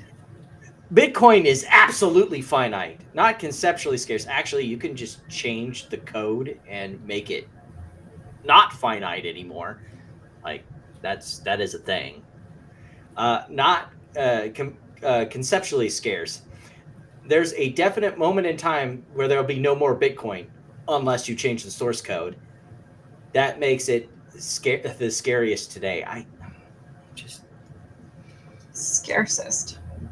Mine gold for masters. I mean, conceptually true, but financially not plausible anytime soon. But my brain hurts. But that means that we're getting closer to the max. We're getting closer to the max pain threshold here, guys. Max pain. The max pain is the headache I'm feeling. Launch pad. Let me find which one is it here. This one. So, where to start here? Yes, this is where we'll start. And I'll close down some tabs here 1 second as we get into the next segment, which is our kind of potpourri segment filled with meme stocks and current event news. The first one I decided to pull from the hat is... We have the... Oh, this is their reply, right? Yes, this is where they immediately put boot to ass on the fucking, or at least the way I read it, because it sure sound like it was all the arguments that I had felt about it, that the trustee just kind of played dip and duck and dodge and thought that'd be good enough. I don't know what you guys thought when you read the response to the motion to quash from the trustee, and then this reply from the group known as Anson Funds, Citadel, and Vritu. Because like they pretty much said all my thoughts on this, that basically there's no reason to grant this subpoena under 2004 discovery. Right. Like you're saying you already have a case, so just sue us, and then you can get discovery if you get past the motion to dismiss. Right. Yeah. So yeah. Stop trying to loophole it. Yeah. And they want to loophole it because we know the reason why. Because of the douchebag that's on your legal team. Wes Christian would love an easy loophole to get around the SLURA standard of having to plead a specific claim. If a company goes bankrupt and it's a shitco, he can just use that to fucking discover whatever the fuck he wants if this is the standard, which I think is his entire goal in this. And it's absolutely bullshit. And on top of all of that, there's the fact that a point that we've had to make several times when we're dealing with dealing with securities, and we've had to have this talk with the Bed Bath & Beyond folks too, that the securities are not the property of the state. They're the property of the people who bought them. Yeah. So they're the when ones you own complaining. shares, you own part of the company. It's not like the company owns the shares. Yeah. Like when you buy the shares, you benefit if the company is doing well, and also you do not benefit if the company does not do well. Like that's how it works. Because the value is derived from the asset known as the company and its holdings. And usually the company does not benefit if they sue for like their shares, something happening to their shares like 3 years ago. That they could have sued for it any time as a derivative. That they supposedly had meritorious claims on. Yeah, but they never brought them. Yeah. Along the same lines, do you guys like distraction? It's his triple D campaign. He's just Doge, distract, douchebag. Had to come up with some D words there. Yeah. This one I think was the more pertinent thing that we learned about MMTLP. Wow, you mean if you tell the White House that it's a private company, they're going to tell you to go to the state level? Right, yeah. Not a private company, but also not surprised they got that answer. Yeah. Especially if they said it was a private company. Thank you for taking the time to write and share your story with President Donald J. Trump. He is sorry to learn of the difficulties you and your families. Also, he probably got a head up from all of Congress when this letter came in and be like, run very far the fuck away. There is nothing to be gained from this. After careful reviewing your correspondence, we believe that your concerns involve state and local matters. Please contact government officials of your state or local area who can provide assistance. Yeah. And this is where, like, I don't want to call it funny, but like all these people thought, oh, when Trump comes in office, they'll get all the bad actors. He's been spending all this time defending the bad actors, to be honest. They gutted the SEC. Mm-hmm. Like got rid of the cat. Literally shut down right now, and nobody is helping you guys. Like that's just. Yeah, saw that coming. So let's see here. Next thing up is also another meme stock thing. Did you guys see the newest case dealing with Genius Group? I can't remember. The 10 cents of like Bitcoin. Or no, we'll get to that. This is the lawsuit where Ritz is suing Genius Group. Apparently, he is. It's a diversity action. What was he suing about again? But this is basic. I don't know why he didn't file this as a cross claim in the RICO case. This is just weird and a kind of Wasn't he saying something about Roger Hamilton and his wife or something? Yeah, he tried to blow the whistle on Roger Hamilton, basically lying about financial statements to the board, and then Roger Hamilton yelled at the board and then replaced him with his cronies, unsurprising, and then basically threatened him. Like, I agree with, was it Ocelot or Progressive Libertarian who said that basically this is grifter on grifter crime? Both these people are just yeah. Well, that sounds more like Progressive Libertarian, but yeah. Like there are no good guys in this lawsuit. They're all just scumbags, all of them. Wrongful termination under the New York whistleblower statute. Breach of fiduciary duty. For his retirement plan that he was screwed on. Claim for the plan benefits. And breach of contract. Yeah, breach of contract. So basically all the stuff dealing with the transaction where he was supposed to become the CRO after the merger, and he said that Roger Hamilton basically screwed him. Now we're talking about the 10 cents of Bitcoin per share locked up in DRS. Ugh. The lockup, I believe, is for 6 months, is it not? Who's falling for this? Who's like 10 cents of Bitcoin? Well, technically, $110,000. Technically, look at it this way. This is a stock trading at 80 cents. You are getting 1 to 8 to lock up into DRS. Now, on its face, it sounds like a great deal, except this is a shitco about to be delisted, likely, if it doesn't fix its below $1 continuing listing requirement. And also the fact that it dilutes heavily. I mean, won't they just reverse split? I mean, they could, but are they on NASDAQ? Because that could get hairy after a bit. And then... I think you're right. They're on New York Stock Exchange. Oh, they're on New York Stock Exchange. Okay. Okay, so maybe it will work out for them. Also, there's the fact that you have to lock it up for 6 months. Well, okay, wasn't ERL their last sort of dividend thing? And look how well that turned out. Yeah, and and they had the lawsuit dividend too. Don't forget that. It was supposed to be like a tokenized dividend, right? Like it was supposed to be, like, weren't they trying to make it like tokenized stock or whatever? And then like the day that it was supposed to happen, like the day that it was supposed to happen, didn't it just like fucking fall on its face? The exchange didn't work or whatever it was, and then people were just sitting on these like ERL shares that couldn't trade forever. Yeah, and so they bought it back. Like make a crypto wallet and like do the whole damn thing. Yeah, this is not.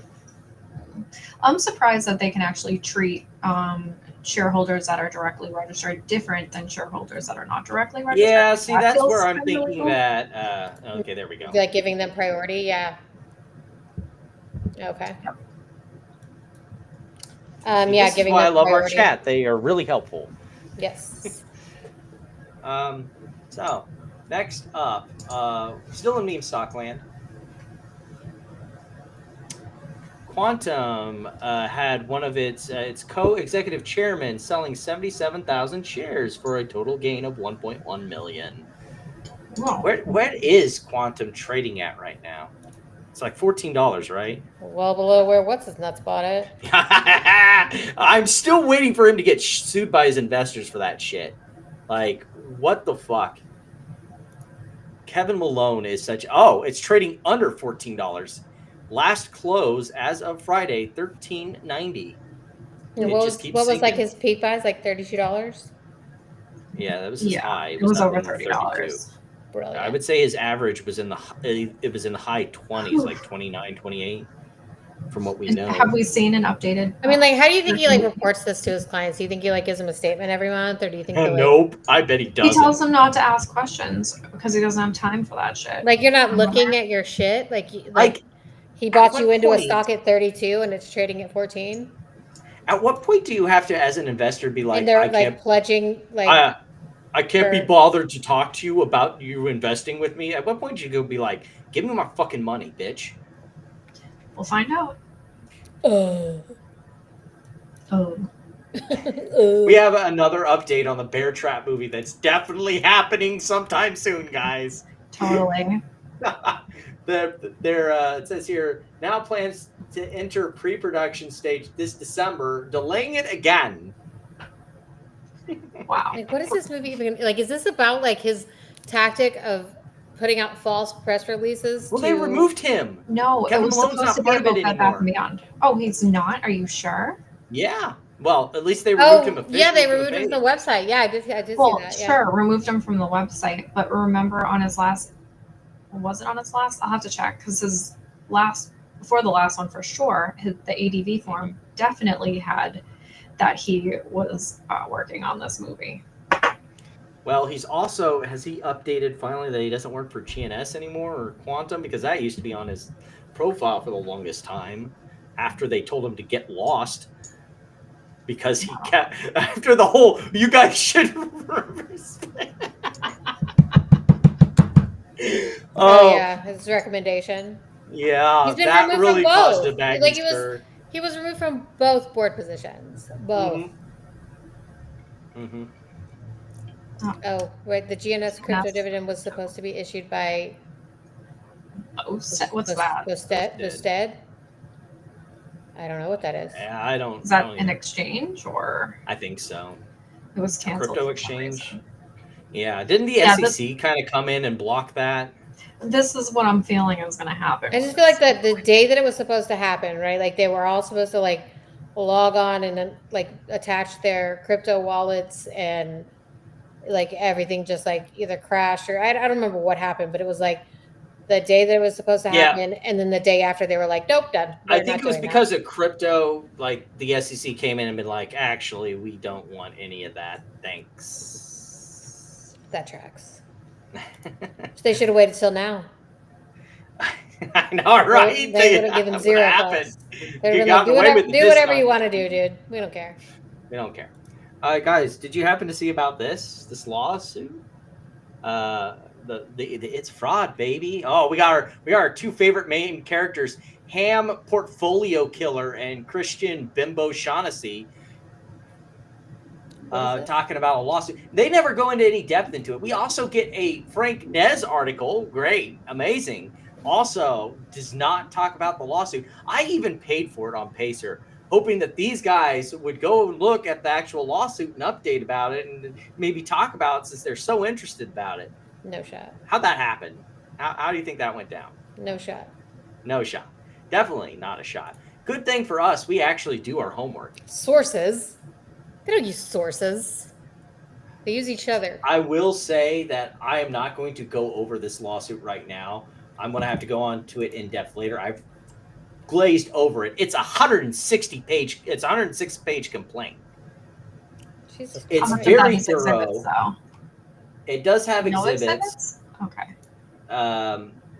Like they're kind of in there. Gosh, I don't think there's a separate page of exhibits. Did you look at it? I guarantee you it's like every Twitter conspiracy theory you've ever heard. No, it actually sounds pretty solid as far as these lawsuits go. Who is it? Who's bringing the lawsuit? I don't know what X Hood is. These guys. From market, right? No. But who's the plaintiff? Who's the defendant? The plaintiff is a shareholder of the company bringing it at as a derivative lawsuit against Interactive Brokers and Morgan Stanley. Yeah. And Jane Doe's 1 through 10. Yeah, it sounds like it's structured a lot like these baggy lawsuits, but X Dude LLC, is that what that says? Yes. What if I remember right from if I remember right from reading over it, I believe it was one of these brokers like that's not being sued flagged some irregularities in the trading of the stock for certain days, and because of that, they are assuming that there was actual irregularities and nothing was done, and they're saying that there was price discrepancies. Like, I'm not saying it's a good lawsuit, but it's actually structured in a way that might be taken seriously as opposed to... Like they're using data and not unicorn farts? Mm-hmm. Okay. Kevin appeared depressed during the last AMA. He doesn't get up... Get the uploaded DRS list from GNS because he's not an insider anymore. Good. I hope he's miserable all the time. So stupid. Maybe don't put out a press release at midnight saying that you suggest they and surprise do the fucking CEO reverse with it and split. not inform them. And not tell the CEO. Maybe don't do that. I don't know. So when this news came out,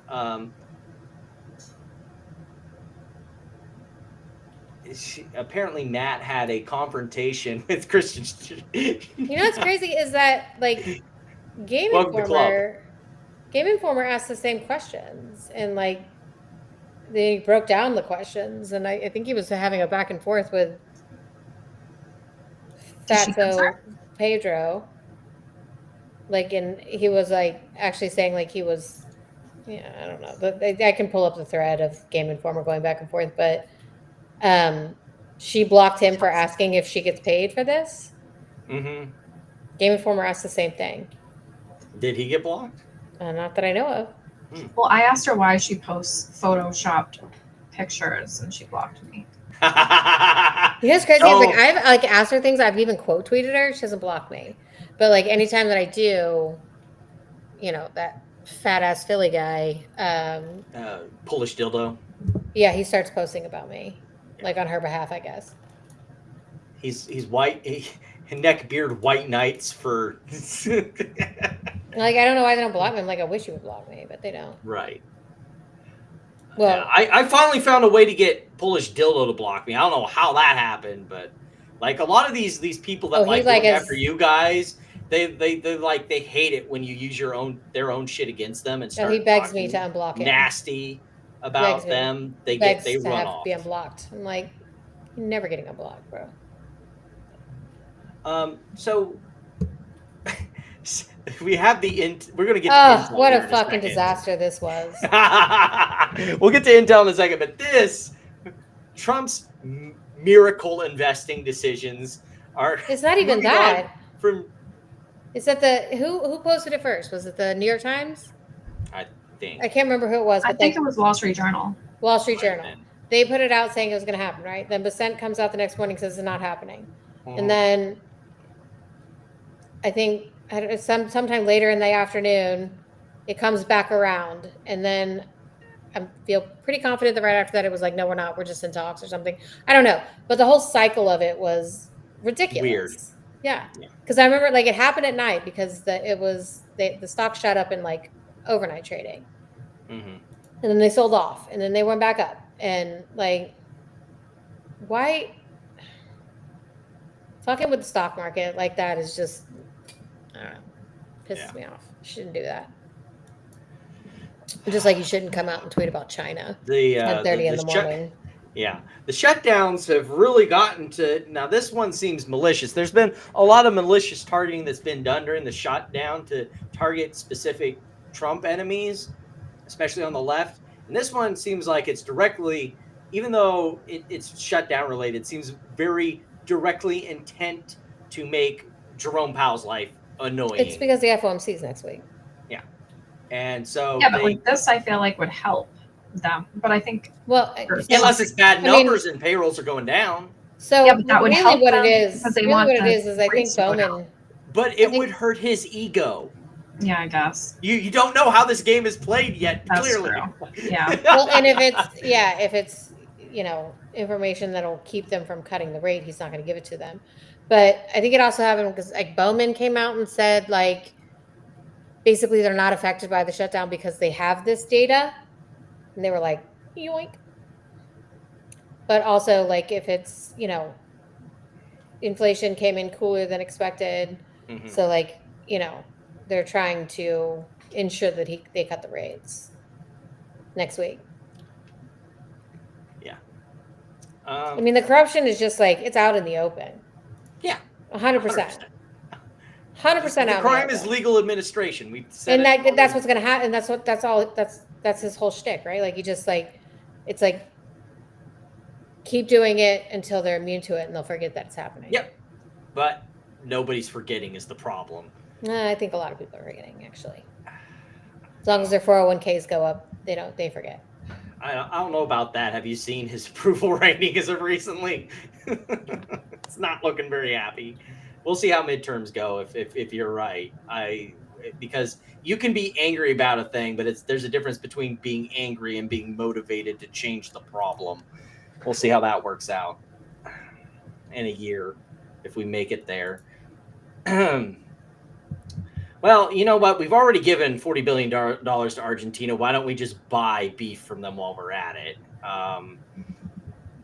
Like the dude who's all about tariffs and American products is like, we're going to import beef from Argentina and fuck over American farmers. And if American farmers don't like that, fuck them. Anything they're fighting. Question is, what do you have to say to U.S. farmers who feel that the deal is benefiting Argentina more than it is them, as they are Argentina's fighting for its life, young lady. You don't know anything about it. Is it? They're fighting for their life. Nothing's benefiting Argentina. They're fighting for their life. You understand what that means? They have no money. They have no anything. They're fighting so hard to survive. If I can help them survive in a free world, I happen to like the president of Argentina. I think he's trying to do the best I'm glad we he got can. to the right part of that. But don't make it sound like they're doing great. They are dying. All right? They're dying. What do you mean by Last I checked, I don't remember there being a famine in Argentina. It's just their currency is reinflating again. I'm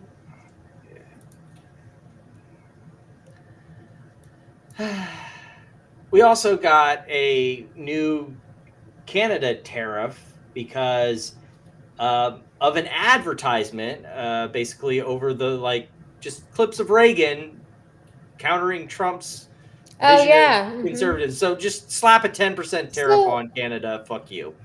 Okay, so I don't know if I fully understand that. So did they just isn't it actual audio clips from Reagan, or did they alter it in some way? No. So it just made the dear leader very sad inside. So 10% tariff for Canada. So they weren't putting out false information. No. These were actual Reagan quotes about immigration and about foreign workers coming to America, and he didn't like that it made him look dumb. So 10% tariff for Canada. That's the pettiness of this presidency. It's literally kindergarten. Yep. Your mom.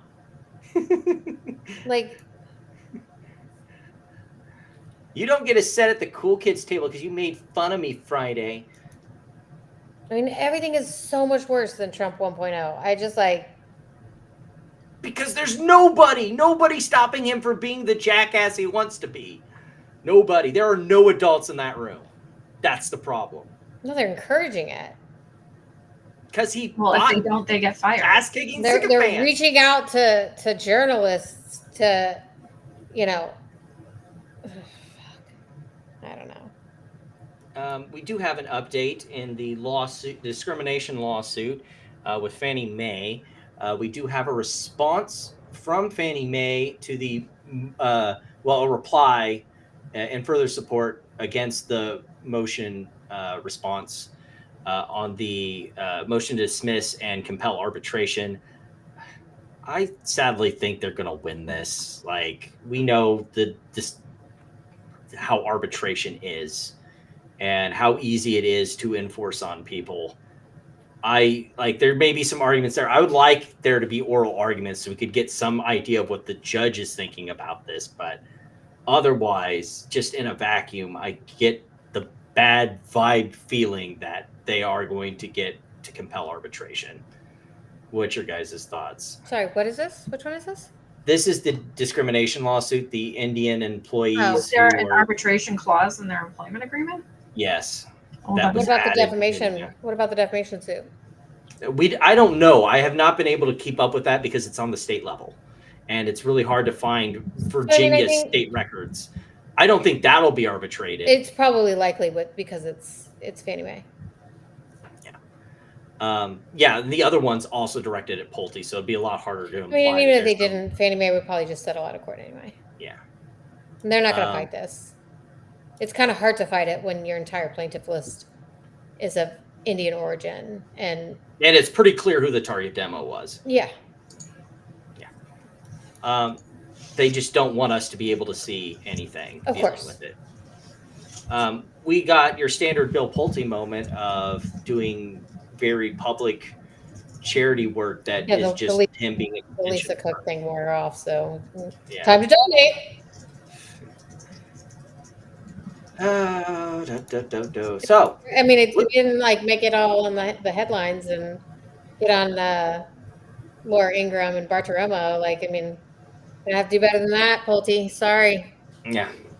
Maybe charge somebody else with mortgage fraud. See if it works. He kept promising it, but nobody. It's like, is he waiting for me to buy a mortgage? Is that what the hang up is? Yeah. Post, like, we have waiting for me to get my house so that he can have someone else to go after. Yeah. I think every week he posts that they have new criminal referrals coming or something like that. That have not materialized. You know, I like hear there's MMAT a lot news. of good R targets that he could go after, but you know, I hear you have a recommendation, Amy, that he could go after. Kim Baxton? Yeah. Yeah. Funny how that one hasn't come up. Won't happen. So Intel had an earnings report this week. I had specifically said during our last show that I was not going to be buying. I wasn't going to be selling cash secured puts this week because I figured it'd be more bad news. But actually, it was some good news for once. What are you kidding me? Trump, like, they have a 10% stake. They're never going to have bad news again. Right. So earnings were bad. They did report a loss.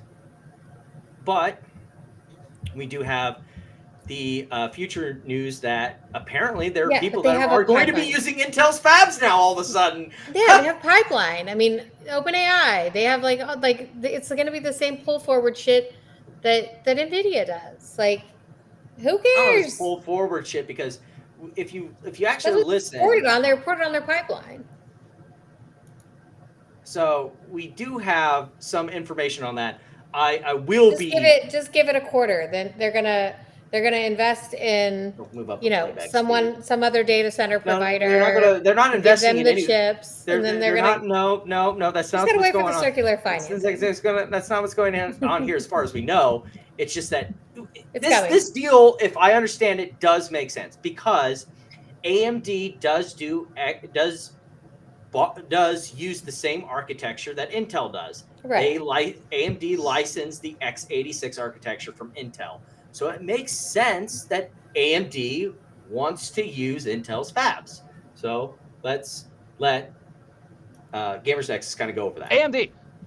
Also eyeing Intel, but for different reasons. Speaking of Intel, according to Semaphore, AMD is in the early stages of talking with Intel to use its fabs. This comes on the heels of the U.S. government taking a 10% stake in Intel, NVIDIA buying $5 billion in Intel stock, and the looming U.S. tariff plans that we just talked about that would penalize chip makers who don't manufacture at least half of their chips domestically. So AMD now is getting more serious about looking at Intel. It does seem like it aligns with this other news. That's right. At this point, everybody's in bed with everybody. It's a classic friends with stock options relationship. We're not judging. Look, it's 2025. Everybody should be responsibly discussing their investing options with their partners. Details are currently scarce, with Semaphore writing, quote, "It's unclear how much of their manufacturing would shift to Intel if the two companies reach a deal, or whether it would come with a direct investment by AMD, similar to deals cut by other companies," end quote. By other companies, they mean basically all of them at this point. OpenAI to AMD, AMD to OpenAI, NVIDIA to OpenAI, OpenAI to NVIDIA, X, AI and Grok, NVIDIA, Oracle, and like all of them. That's what they mean by other companies. They also said, quote, "It's possible that no agreement will be reached," end quote. So anyway, AMD and Intel have been kind of hinting at this for a while on and off over the years. It does make sense. AMD actually used to own fabs, and we frequently brought up the fact that long ago, I think it was the same. So like we used to talk about this like years ago on Twitter Spaces, like me and A-Man on Twitter Spaces. Like he was saying, like, you know, AMD and NVIDIA don't fab their own chips, right? They use Taiwan Semi. So once everyone comes around to like Intel fabs their own chips, like everybody's going to want Intel to fab, but like if they fell off so bad that it wasn't appealing. So now, especially with the factory in Arizona, the fab thing in Arizona, like once if they actually get that built and can start producing, like Intel will push out Taiwan Semi. Like I don't know if they'll push them out. I'm talking about like once they get like they will at least become quite a competitor for Taiwan Semi. I would agree with that, and especially if because Taiwan it wouldn't Semi be in a doesn't monopoly anymore. It would be, you would actually have some real competition. Well, and especially if Taiwan Semi doesn't get their foundry. Yeah, because they're both building foundry. They're both building factories in Arizona, Factory. literally in the same. But I don't know how much Phoenix. progress has been made on it. So I mean, I guess like the race for that to get done. There's a video I saw that at some point I'd like us to be able to listen to it together on a not show like this, because it kind of goes into how hard it is, like the moat there is in the like definite, Warren Buffett sense of how hard it is to make a fab that consistently puts out quality semiconductors, especially at these small nodes where we're talking about 5 nanometers, where most of your chips are at right now. And so you need the right environment conditions, you need the right clean rooms, you need the right employees, and it's just so hard to get that all to come together. And that's what Intel's dealing with right now. And even Taiwan Semiconductor is dealing with, they're having the same struggles Intel is having in Arizona, because they've got it down to a science at their facilities in Taiwan. But building a new factory that does the same thing, it's not like you're building cars.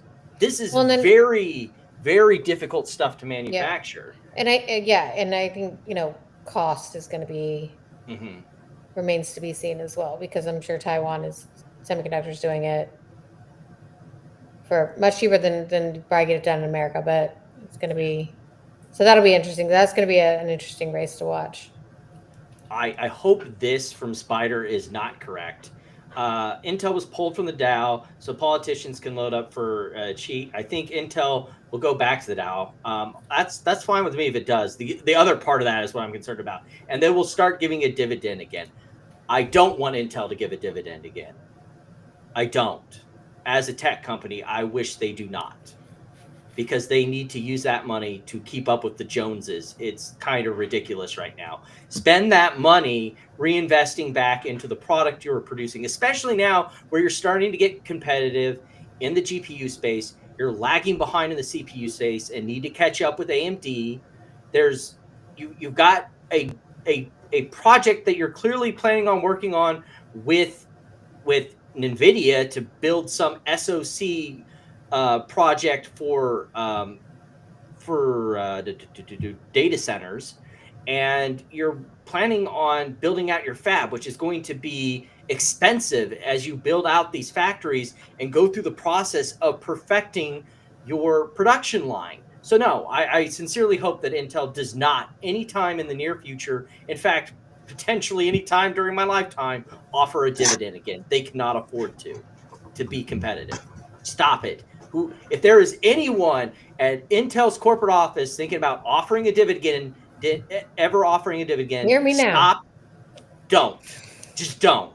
Well, Please NVIDIA don't. has one. What do they have? Like a quarter? It's like 5 cents. No, NVIDIA is. NVIDIA, 1 penny. 1 penny. Okay, so I'm thinking of Apple. I'll agree with you on that Apple's one, like Spider. 25 cents, right? Yeah, I'll agree with you on that, Spider. Like, they could, but again, I stand by. They shouldn't.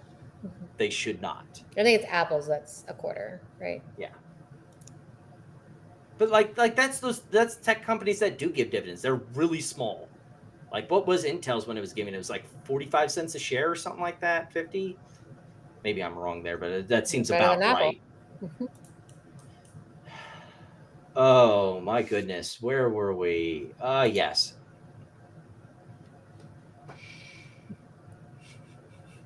Nothing like using an earnings call to basically hype the fact that you should pay someone more. This is why it's just so seedy and disgusting. For anyone who thinks that he bought shares in good faith, this is why he bought shares. Hold on. He knew It was a this penny coming. before they. It was a penny before they did the stock split, and now it's 10 cents. Okay. No, I'm lying. It's still a penny. It's a penny, and it was a penny. 0.010. Okay. Yep. They just back adjusted the old. Yep. Okay. Yeah. I was listening to folks saying like, "Oh yeah, he bought all those shares with good faith." I'm like, he bought all those shares. No, it's to keep control of the company. Yeah, to vote. 100%. That's also why he only wants his executive pay in shares, so he can keep shoving if he shit gets down. He'll have 25% control. Yeah.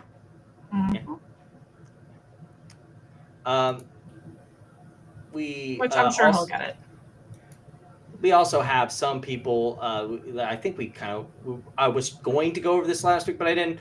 But ISS has advised shareholders that they should not give Elon Musk $1 trillion pay package. I don't know why we need to discuss that giving an executive a $1 trillion pay package is ridiculous. Look at Robin Max. Did you see where he said he needed the pay plan because he wanted to make sure he had control of their Tesla robot army once it's created? Oh my God, he was talking about the Tesla army. Oh my Good Lord. I need to find the earnings card so we can splice that in when I finally do the clips for that, because that is monumentally. I mean, why does he ridiculous. always sound like he sounds different on the earnings calls than he does like in life? Like I'm like, why do you always sound like that? Oh, I feel like he sounds the same. Like he sounds just awkward and like he's falling asleep. Yeah. Worst James Bond villain yet. I think I can agree with that. Just like I want to have control of the Tesla robot army. This is like some plot for some so Saturday weird. morning cartoon. Is like Elon Musk going to digivolve into Dr. Robotnik or something? So weird.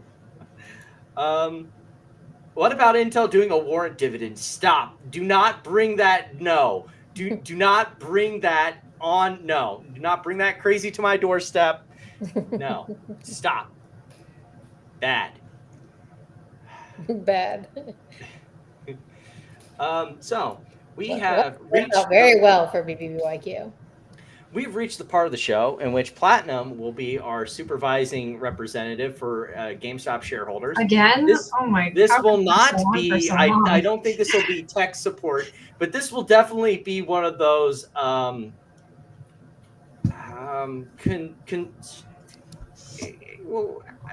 maybe we should just pull it up. Oh gosh. Okay. Oh, 45 What's your relationship like with Roaring Kitty? Okay, this is what we chose. we chose violence today. Yeah, awkward silence. Ready? You guys talk much? No. Ask him. Yeah, we'd love to have him on the show. Maybe You say Roaring Kitty? Get him on the show. Yes. Oh Lord. This isn't the only thing from this interview that had people in a rage. Do you want to explain the other one? Like, how is that an interesting answer? It's like the. It's not it's literally the best way he could have. But is he just trying to? There is no relationship, but I don't want having to get mad at that. Is he trying to allude that he has one or that he doesn't? No, he's trying to find a clever way to say no without enraging his shareholders. Yeah. Why would it enrage his shareholders if he doesn't talk to them? You do realize the amount of... No, yeah, I do, but like... It shouldn't. Do they believe that he was like in on it with him? Yeah, absolutely. Yikes. Do they believe that? I mean... There are some people. I don't have the evidence in front of me, but I have heard of it, yes. That think that there was a conspiracy between him and Roaring Kitty to pump up the share price. Everyone always is accusing Ryan Cohen of market manipulation and fraud. Yeah. Oh yeah, there's also that. You better hope they don't. That's so stupid.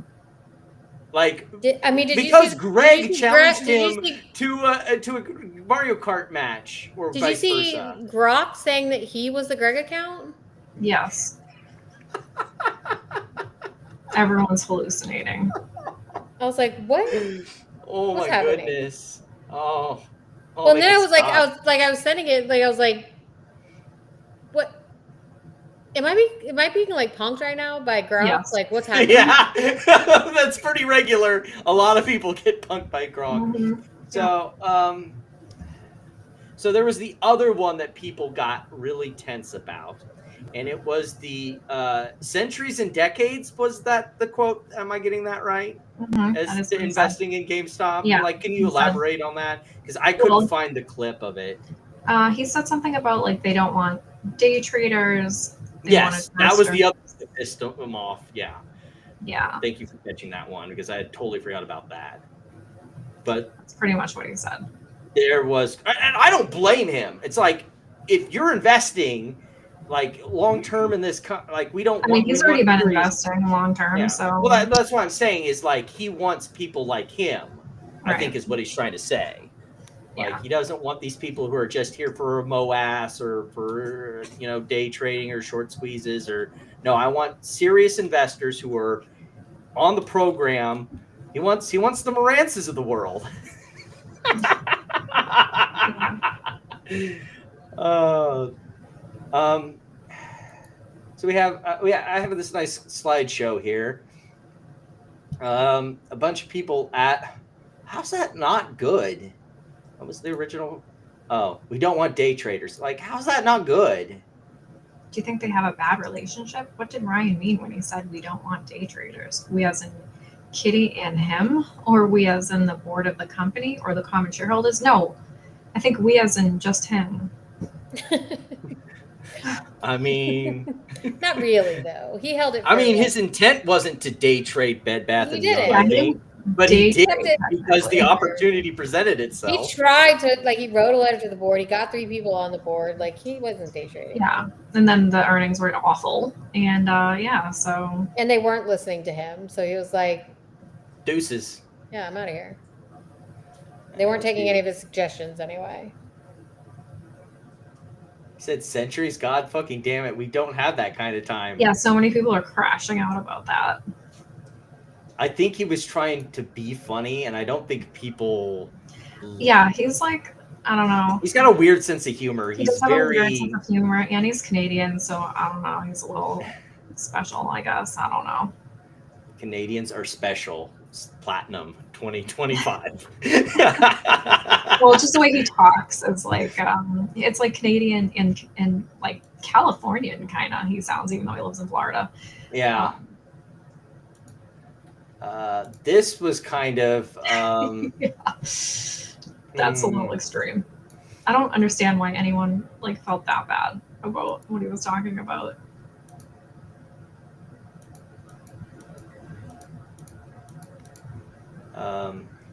So yeah, only a few decades to go. My unborn great-great-grandchildren will learn patience. Only the young. Crying. I mean, these guys have been waiting 3 years for their canceled shares to come back. For the canceled shares that will never come back. But you know what really this conversation needs? You know what this conversation really needs about Ryan Cohen after that interview? It needs some good old-fashioned anti-Semitism. Oh my goodness. Yeah, that's bad. This is crazy. It's just insane. It started out crazy because this is where it started. This right here is Ryan Cohen Jewish.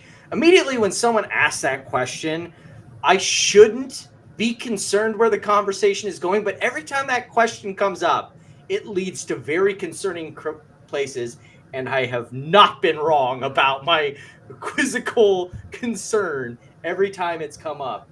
Ryan Cohen has destroyed any chance of GME holders from recovering. Then recovering is he what, Jewish? Though?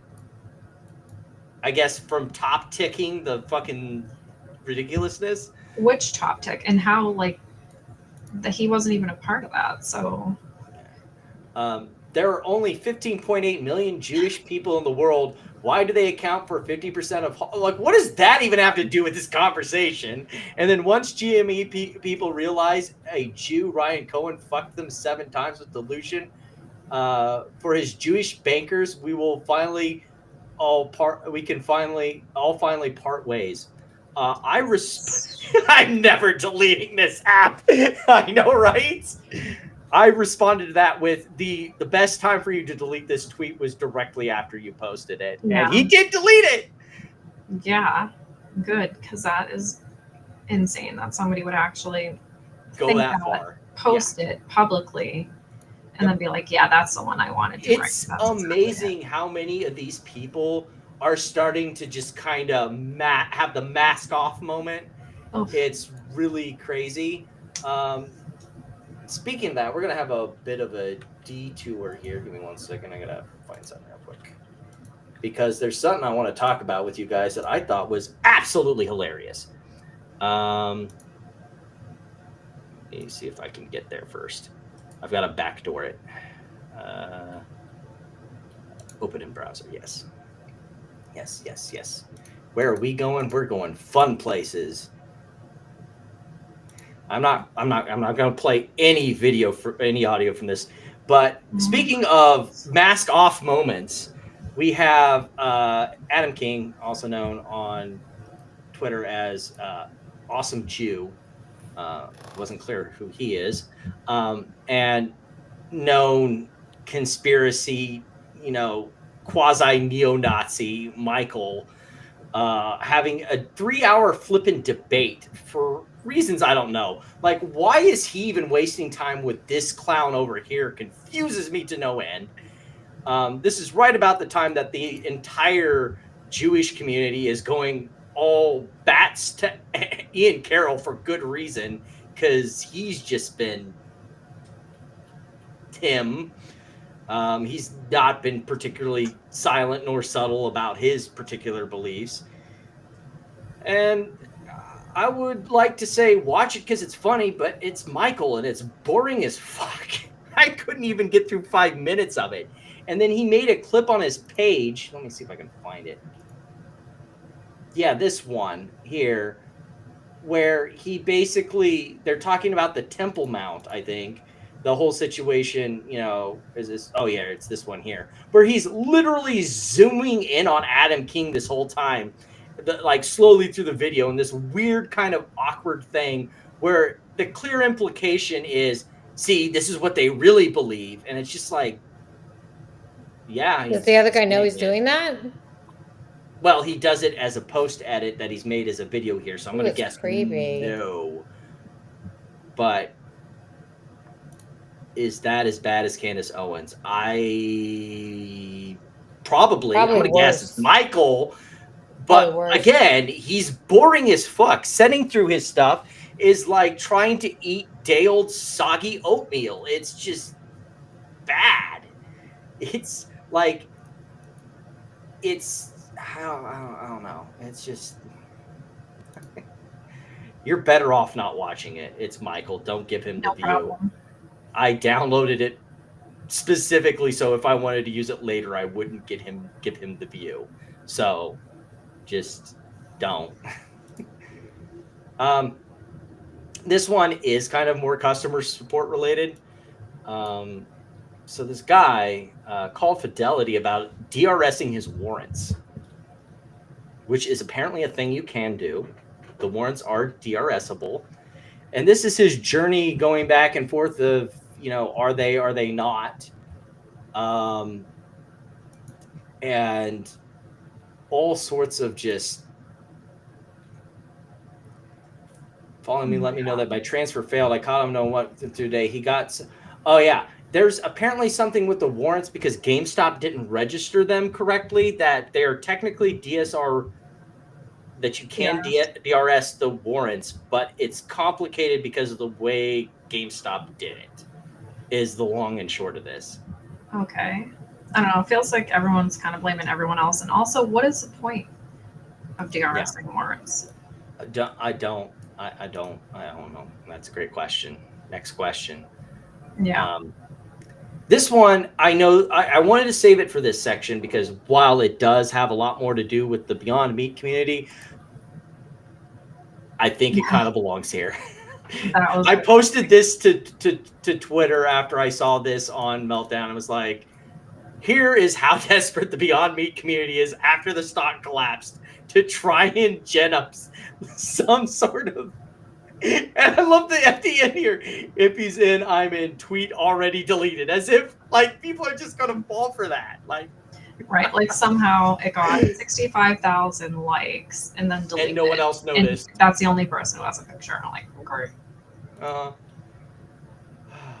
my so crazy. Like everyone was trying to say, "Oh, this is just like GME," blah blah, blah, like about the whole. Oh yeah, because they were taking the old GME chart and then trying to say you're here on the GME, like how GME used to do with the Volkswagen squeeze. Well, and they were also like, there was this one super unhinged guy that like Amy was fighting with all week. That he was like, he's the one with a lot of stupid made up terms, and he was trying to say they needed this float expansion in order to squeeze, just like GME. And I'm like, dude, first of all, That's not what GameStop did a happened. buyback in 2020, and then they did zero dilution until April of 2021. Like it's not even close. Like it is not the same. These beyond diluted, 4x, right, from the 17th. So it's just not the same. Yep. One last, I think, GameStop thing. I'm pretty sure. Forget GameStop. Yeah, I don't think that works. Balance, Jesus. Yeah. I love how all these people that are like characters in other meme stock communities, like Boss Blunts is clearly an AMC. An AMC guy, yeah. Loves to pretend like he's an OG GameStop guy. There's a lot of them that play this game. Like, have you seen Spence's feed and how much he talks about GameStop like he's been there the whole time? It's amazing. Yeah. What was it? A couple episodes back, we dealt with, that Kevin Malone is not an OG GameStop guy. Like, how bad do you have to be of a liar, and how much do people have to hate you in the community that both melt down and super stonk and was like, that guy, don't even know him. Like, yeah, he came later. Anywho, so we also have some Highcroft stuff to talk about briefly. Highcroft is going down because gold and silver is finally retracing. So it was market manipulated down. Oh yeah, it's definitely market manipulation. Has nothing to do with speculative play on asset prices affecting the price of the stock. Definitely manipulation, nothing else. Next. Yeah, I mean, it's good, obviously, that they paid their debt off, but then, like gold and silver were going down those days. So what do you expect? Yeah. You know what? We this is the song that never ends. But you will notice we're not in the Fifth Circuit. I thought, there's an update finally. Does this mean that Adam Aaron is finally going to get a move for his restraining order that we've been waiting on since about this time last year? Nope. So, Platinum, we've talked about writs of mandamus before. Do you know what a writ of mandamus is? I can't remember. Okay. It is when you basically... It's a sort of appeal, so it's usually filed to an appellate court, but it's a demand that a government official do something that they're legally obligated to do. But you would normally file that in like an appellate court, as we learned from the whole Scott Trout thing. But as you do know, someone has been sanctioned and can't file anymore in the Fifth Circuit. So guess who filed? Huh? He sent an email, or no? So he filed on the district court docket his writ of mandamus. Oh. On the what? On the bankruptcy docket? No. On the what? Oh no. So after being told by the Fifth Circuit, pay $200 sanction. Until okay. you can file. Until then, you can't file in the Fifth Circuit. He files his writ of mandamus in the district court. Wow. He cannot learn. He just keeps going. This dude law school will by not Ethan. stop until he is sanctioned. Until he is not sanctioned, sectioned. Gets his own rubber room and a straitjacket. I guarantee you. This is law school by Ethan. Pretty much. This is where it all ends. All ends. We'll skip over that one because I didn't actually. Would you like a new reason to hate Mark Hodes? I'm blocked by him, so we'll have to go through this route. But what is his obsession with Claire exactly again? That she outperforms him on a I was daily gonna say basis, because she makes money, I think. and he doesn't. That's what Yeah. it's about. But like, he's been on this rip for about a year against her, basically going after the fact that she's trans and Yeah, makes when you talk money and about he somebody's doesn't. Looks, that's really when you have nothing else to say, right? Like you have no facts to fight back. You're just like, Again, this is a reminder that I hope I can't even remember because it's been so long waiting for the court's judgment, but on a motion to dismiss, I think.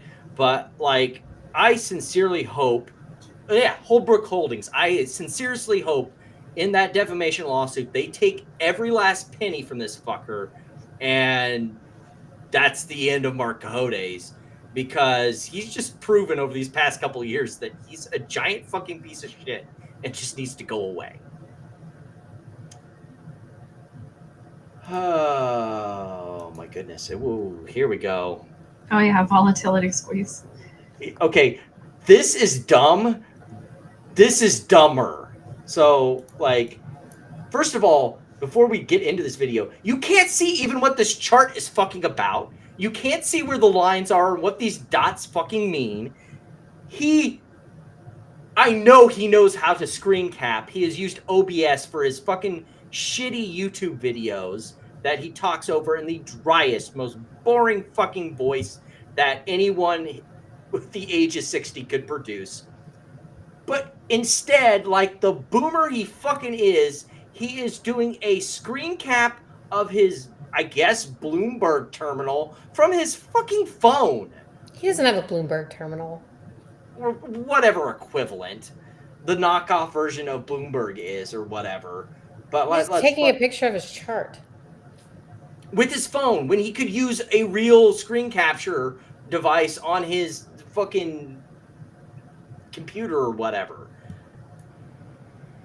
This is a 15-second chart of the VIX, and that's the high frequency. Oh, at least it is.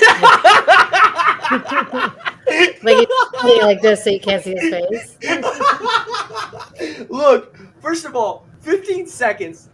That is so close to being tick by tick that this is effectively white noise. Like, this is meaningless shit. Meaningless shit. Frequency trading manipulation into the session high today. So session low for the SPY. That straight line you see, that's high frequency, and then manipulation there off the top. So all of it is. This is going to be, in my opinion, the most epic short squeeze in volatility that I've ever seen. On the 15-second chart. And on the 15-second, like, first of all, I don't know, like, that's where volatility is born. It's a short squeeze in volatility, duh. That's where volatility thrives on the 15-second chart. It's just a short squeeze launch pad of volatility. I'm glad you like it. This is what we do every evening. We sit and laugh at stupid people. I'm glad you enjoy it as much as we do. Oh my goodness.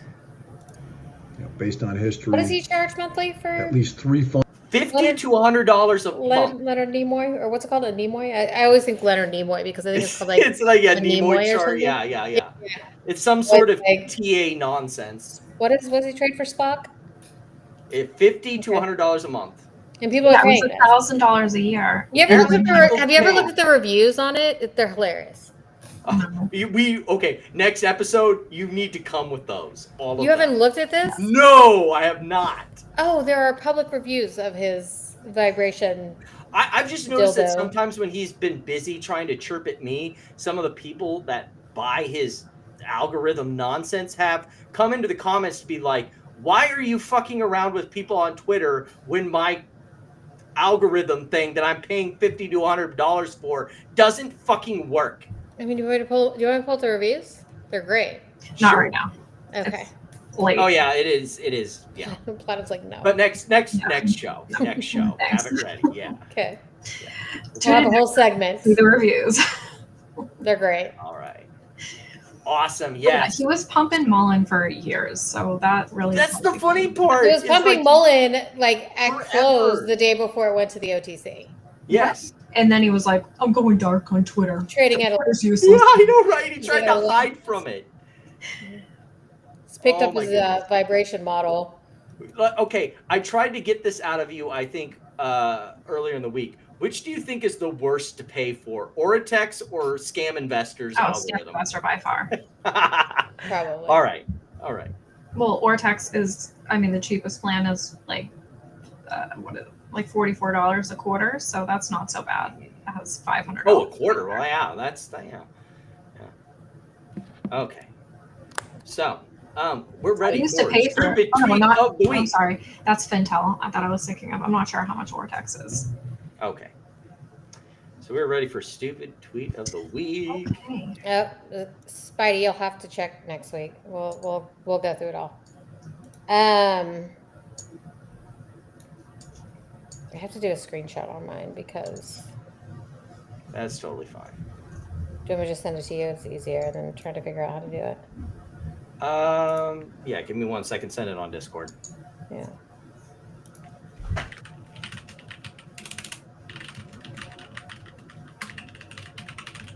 Are you ready, Platinum? I have more than one, so no. Oh no. You're gonna have to narrow it down, huh? Yeah. Okay, I'll go first. Here's mine.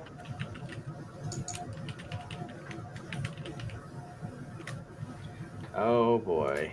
Oh, BBBYQ. I can't quit you. I sent it to you. I don't think anybody can. Yeah, they're so. I hope we don't have the same one. Oh, well, we'll find out. Save image. Save it to there. Yeah. Everybody get ready. It's a real earth shaker. Okay. Boom. Okay. Dear BBYQ, relax. We've got the military and the president and President Trump backing this. Executive Order 13818 are the details, which includes seizing the property of individuals and entities involved in serious human rights abuse. That's payday. Wait, what is this? That's payday. U.S. military forces are wiping out cartel groups and the New York Mafia for a reason, and it ain't for free. This week, I believe them. La Diabla, a Mexican cartel leader, was stopped from luring pregnant women into forced C-sections and harvesting newborn infants in order. What? At DNI Gabbard has the receipts below, and here's her reminder photo. Q military ops will continue until the deep state is annihilated. Oh, so this is a Q post. Amazing. Boom. That seems like cheating, but okay. We won. We won. So We won. Are the C-sections part of a waterfall? Okay. Yeah. 100%. So we have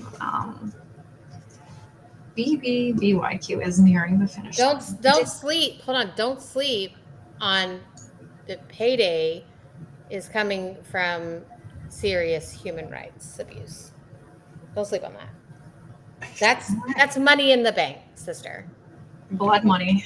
You shouldn't be laughing at that. Oh my God. But like, I'm allowed to cry. It didn't take centuries. 2 years is typical for bankruptcy, and we're ahead of schedule. When settlements hit our account, these 2 years will be worthwhile, especially since we got shares for peanuts. Uh-huh. Yeah. I bet you HBC got them cheaper. Oh my goodness. All right. I'll bring this back. So this is my stupid tweet of the week. I think we had a theme of anti-Semitism, so I figured we complete it with one of my favorite baggy groups, the AMC community, and number one, Cuck. After this, I'm pretty sure he needs to go on the banned list. What do you guys think? The banned list? I mean, we keep like banning everyone. I mean, it's not our fault. They're gonna run out. It's not our fault. They're fucking stupid. Like, we should probably stop. Like, okay, has he gotten to the point where it's so low that he's almost an auto win? Like, that's the reason why Kevin Malone. No, because I don't even think he'll win. I think I've been killing it. I think Amy's okay, so win he's not again. an auto win. We won't put him on the list yet. Okay. Yeah, like I feel like, was that you, Copy, or who was that you were reading, Amy? It was Evan Barnes. Oh, okay, yeah. Like that is okay, like an automatic win. We'll discuss that possibly. So this was the last post in a tweet rant of his about Adam Aaron and, of course, about the Project Popcorn stuff. Fun fact, Netanyahu graduated in 1967 from Philadelphia, Pennsylvania, Cheltenham High School. Adam Aaron graduated in 1972 from Abington Senior High, 900 Highland Avenue in Abington, Pennsylvania. 4 miles apart. 5 years apart. In 2 different schools. So when Netanyahu graduated senior year, Adam Aaron wasn't even fucking high school yet. 4 miles apart in 2 Israel? different schools. Like, okay, so in one of the most populous states near one of the 5th most populous city, Philadelphia, Netanyahu Jewish graduated. people were next to each other. Pennsylvania? Wait, Netanyahu went to high school in Pennsylvania? Right, that's news to me too. That can't be right. Look that up. Double check. Yeah, he lived there Let's for fact 4 check it. years as a teenager while his father taught at Dropsy College in Philadelphia. Huh. Yeah, this is true. He was a classmate of baseball Hall of Famer Reggie Jackson. Oh, did he know that? Yeah, the comments from the Meltdown subreddit are great here. Richard Nixon, Barack Obama, and John F. Kennedy lived in the same house. Was it Reggie Jackson? Was Reggie Jackson part of Project Popcorn? He had to be. I think he was, actually. That's a good point. Here's the fun one from someone who actually lives in Pennsylvania. It's not in Philadelphia. It's in Wyncote Township. If one's going to provide fun facts, they should be accurate. I mean, this is like when Trump said that the Amish don't have autism. Yeah, they do. Oh my goodness. So here's how the rules work. If you're on the YouTube side, of course, you can vote in the actual poll that actually exists. If you are on either X or Rumble or Twitch, then you have to voice vote in the chat who you think should win of the 3 of us.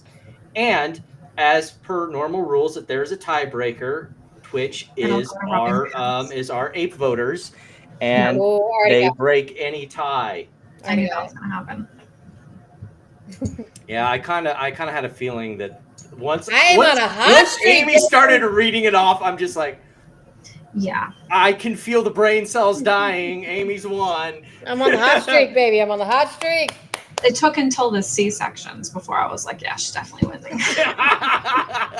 Well, she did an outright win because there's 741 in the X chat with 1 vote. She won 2 votes to 1 on YouTube and then got the Twitch vote. There was like this was like a slam dunk.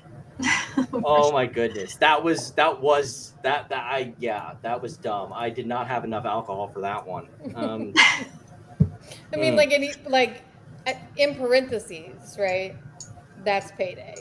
Like how is that payday? I don't even want to know. Don't ask. Best not to. Anyway, that's not where you want to dig deeper, Platt. No. Yeah. Nope.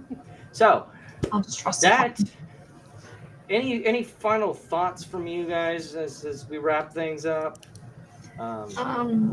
To infinity and beyond. Maybe. Trade as many shit codes as you want. Yeah. Be informed. Protect your capital. Take your yes. Because that was the big thing from Martin Shkreli's live show that he did is there were people on there, and I think even him, where it's you have to protect your capital because it is so much harder to recover what you lost once you've lost it. Mm-hmm. It's it's just, that's the way investing works. I mean, every trade I take it's like you have to go in with like to take money from the market, not to have the market take money from you. Yeah. Because it will. Yeah. So next week, we will be having our Halloween-themed live stream where we will be playing some horror games. On tap, Phasmophobia. On tap, also Left 4 Dead. And, these are just ideas that we have. We'll see what we play when we get there. We also had Witch It, and Escape from the Back Rooms is a potential as well. I happened to catch that. Apparently, it's based on some creepypasta thing, and it's a co-op horror game. So it sounds like fun. That sounds like what Edwin Barnes is talking about. Yeah, that actually does. From the backgrounds. That's where the women are having C-sections. Oh, jeez. We also, I don't know, maybe if Amy shows up, we might play some not horror, but also just good old fun, Guilty as Socks. But we'll see. We'll see when that time comes Mario on Kart. Friday. Possibly. I mean, we all have you're the Switch. only one that has the Switch too. So. The World. Yeah, Mario Switch Kart World. Mm-hmm. Yeah, I can't play that. I don't have a Switch 2 yet. Well, I can play the other Mario Kart 2, Mario Kart 8. Okay, I do have that. Yeah. I have my OLED. I suck at it, but I do have it. Yeah. That's okay. But I will be in costume as I was last year. I will be doing it not on OBS like I did last year. I will be doing it on Restream just in case, someone else wants to. I don't know. Whatever. Wants to Halloween. Costume. Join? I'll do the costume, sure. Yeah. I mean, I already did. And it'll also allow us to switch between who's the one that's the main screen we're watching as well for the games. Oh my god, I actually watched back you playing Phasmophobia, and it was so funny to watch it through your screen because you that. I think that was your first time playing, right? And I was trying to help you play, and it was I didn't realize bad. that you never had the camera even on until I watched it back later. I was like, oh my god, I should have told him to turn it on. Yeah, so that will be Friday, and then Saturday we'll have our normal show. So we will see you all folks later. We're going to bed.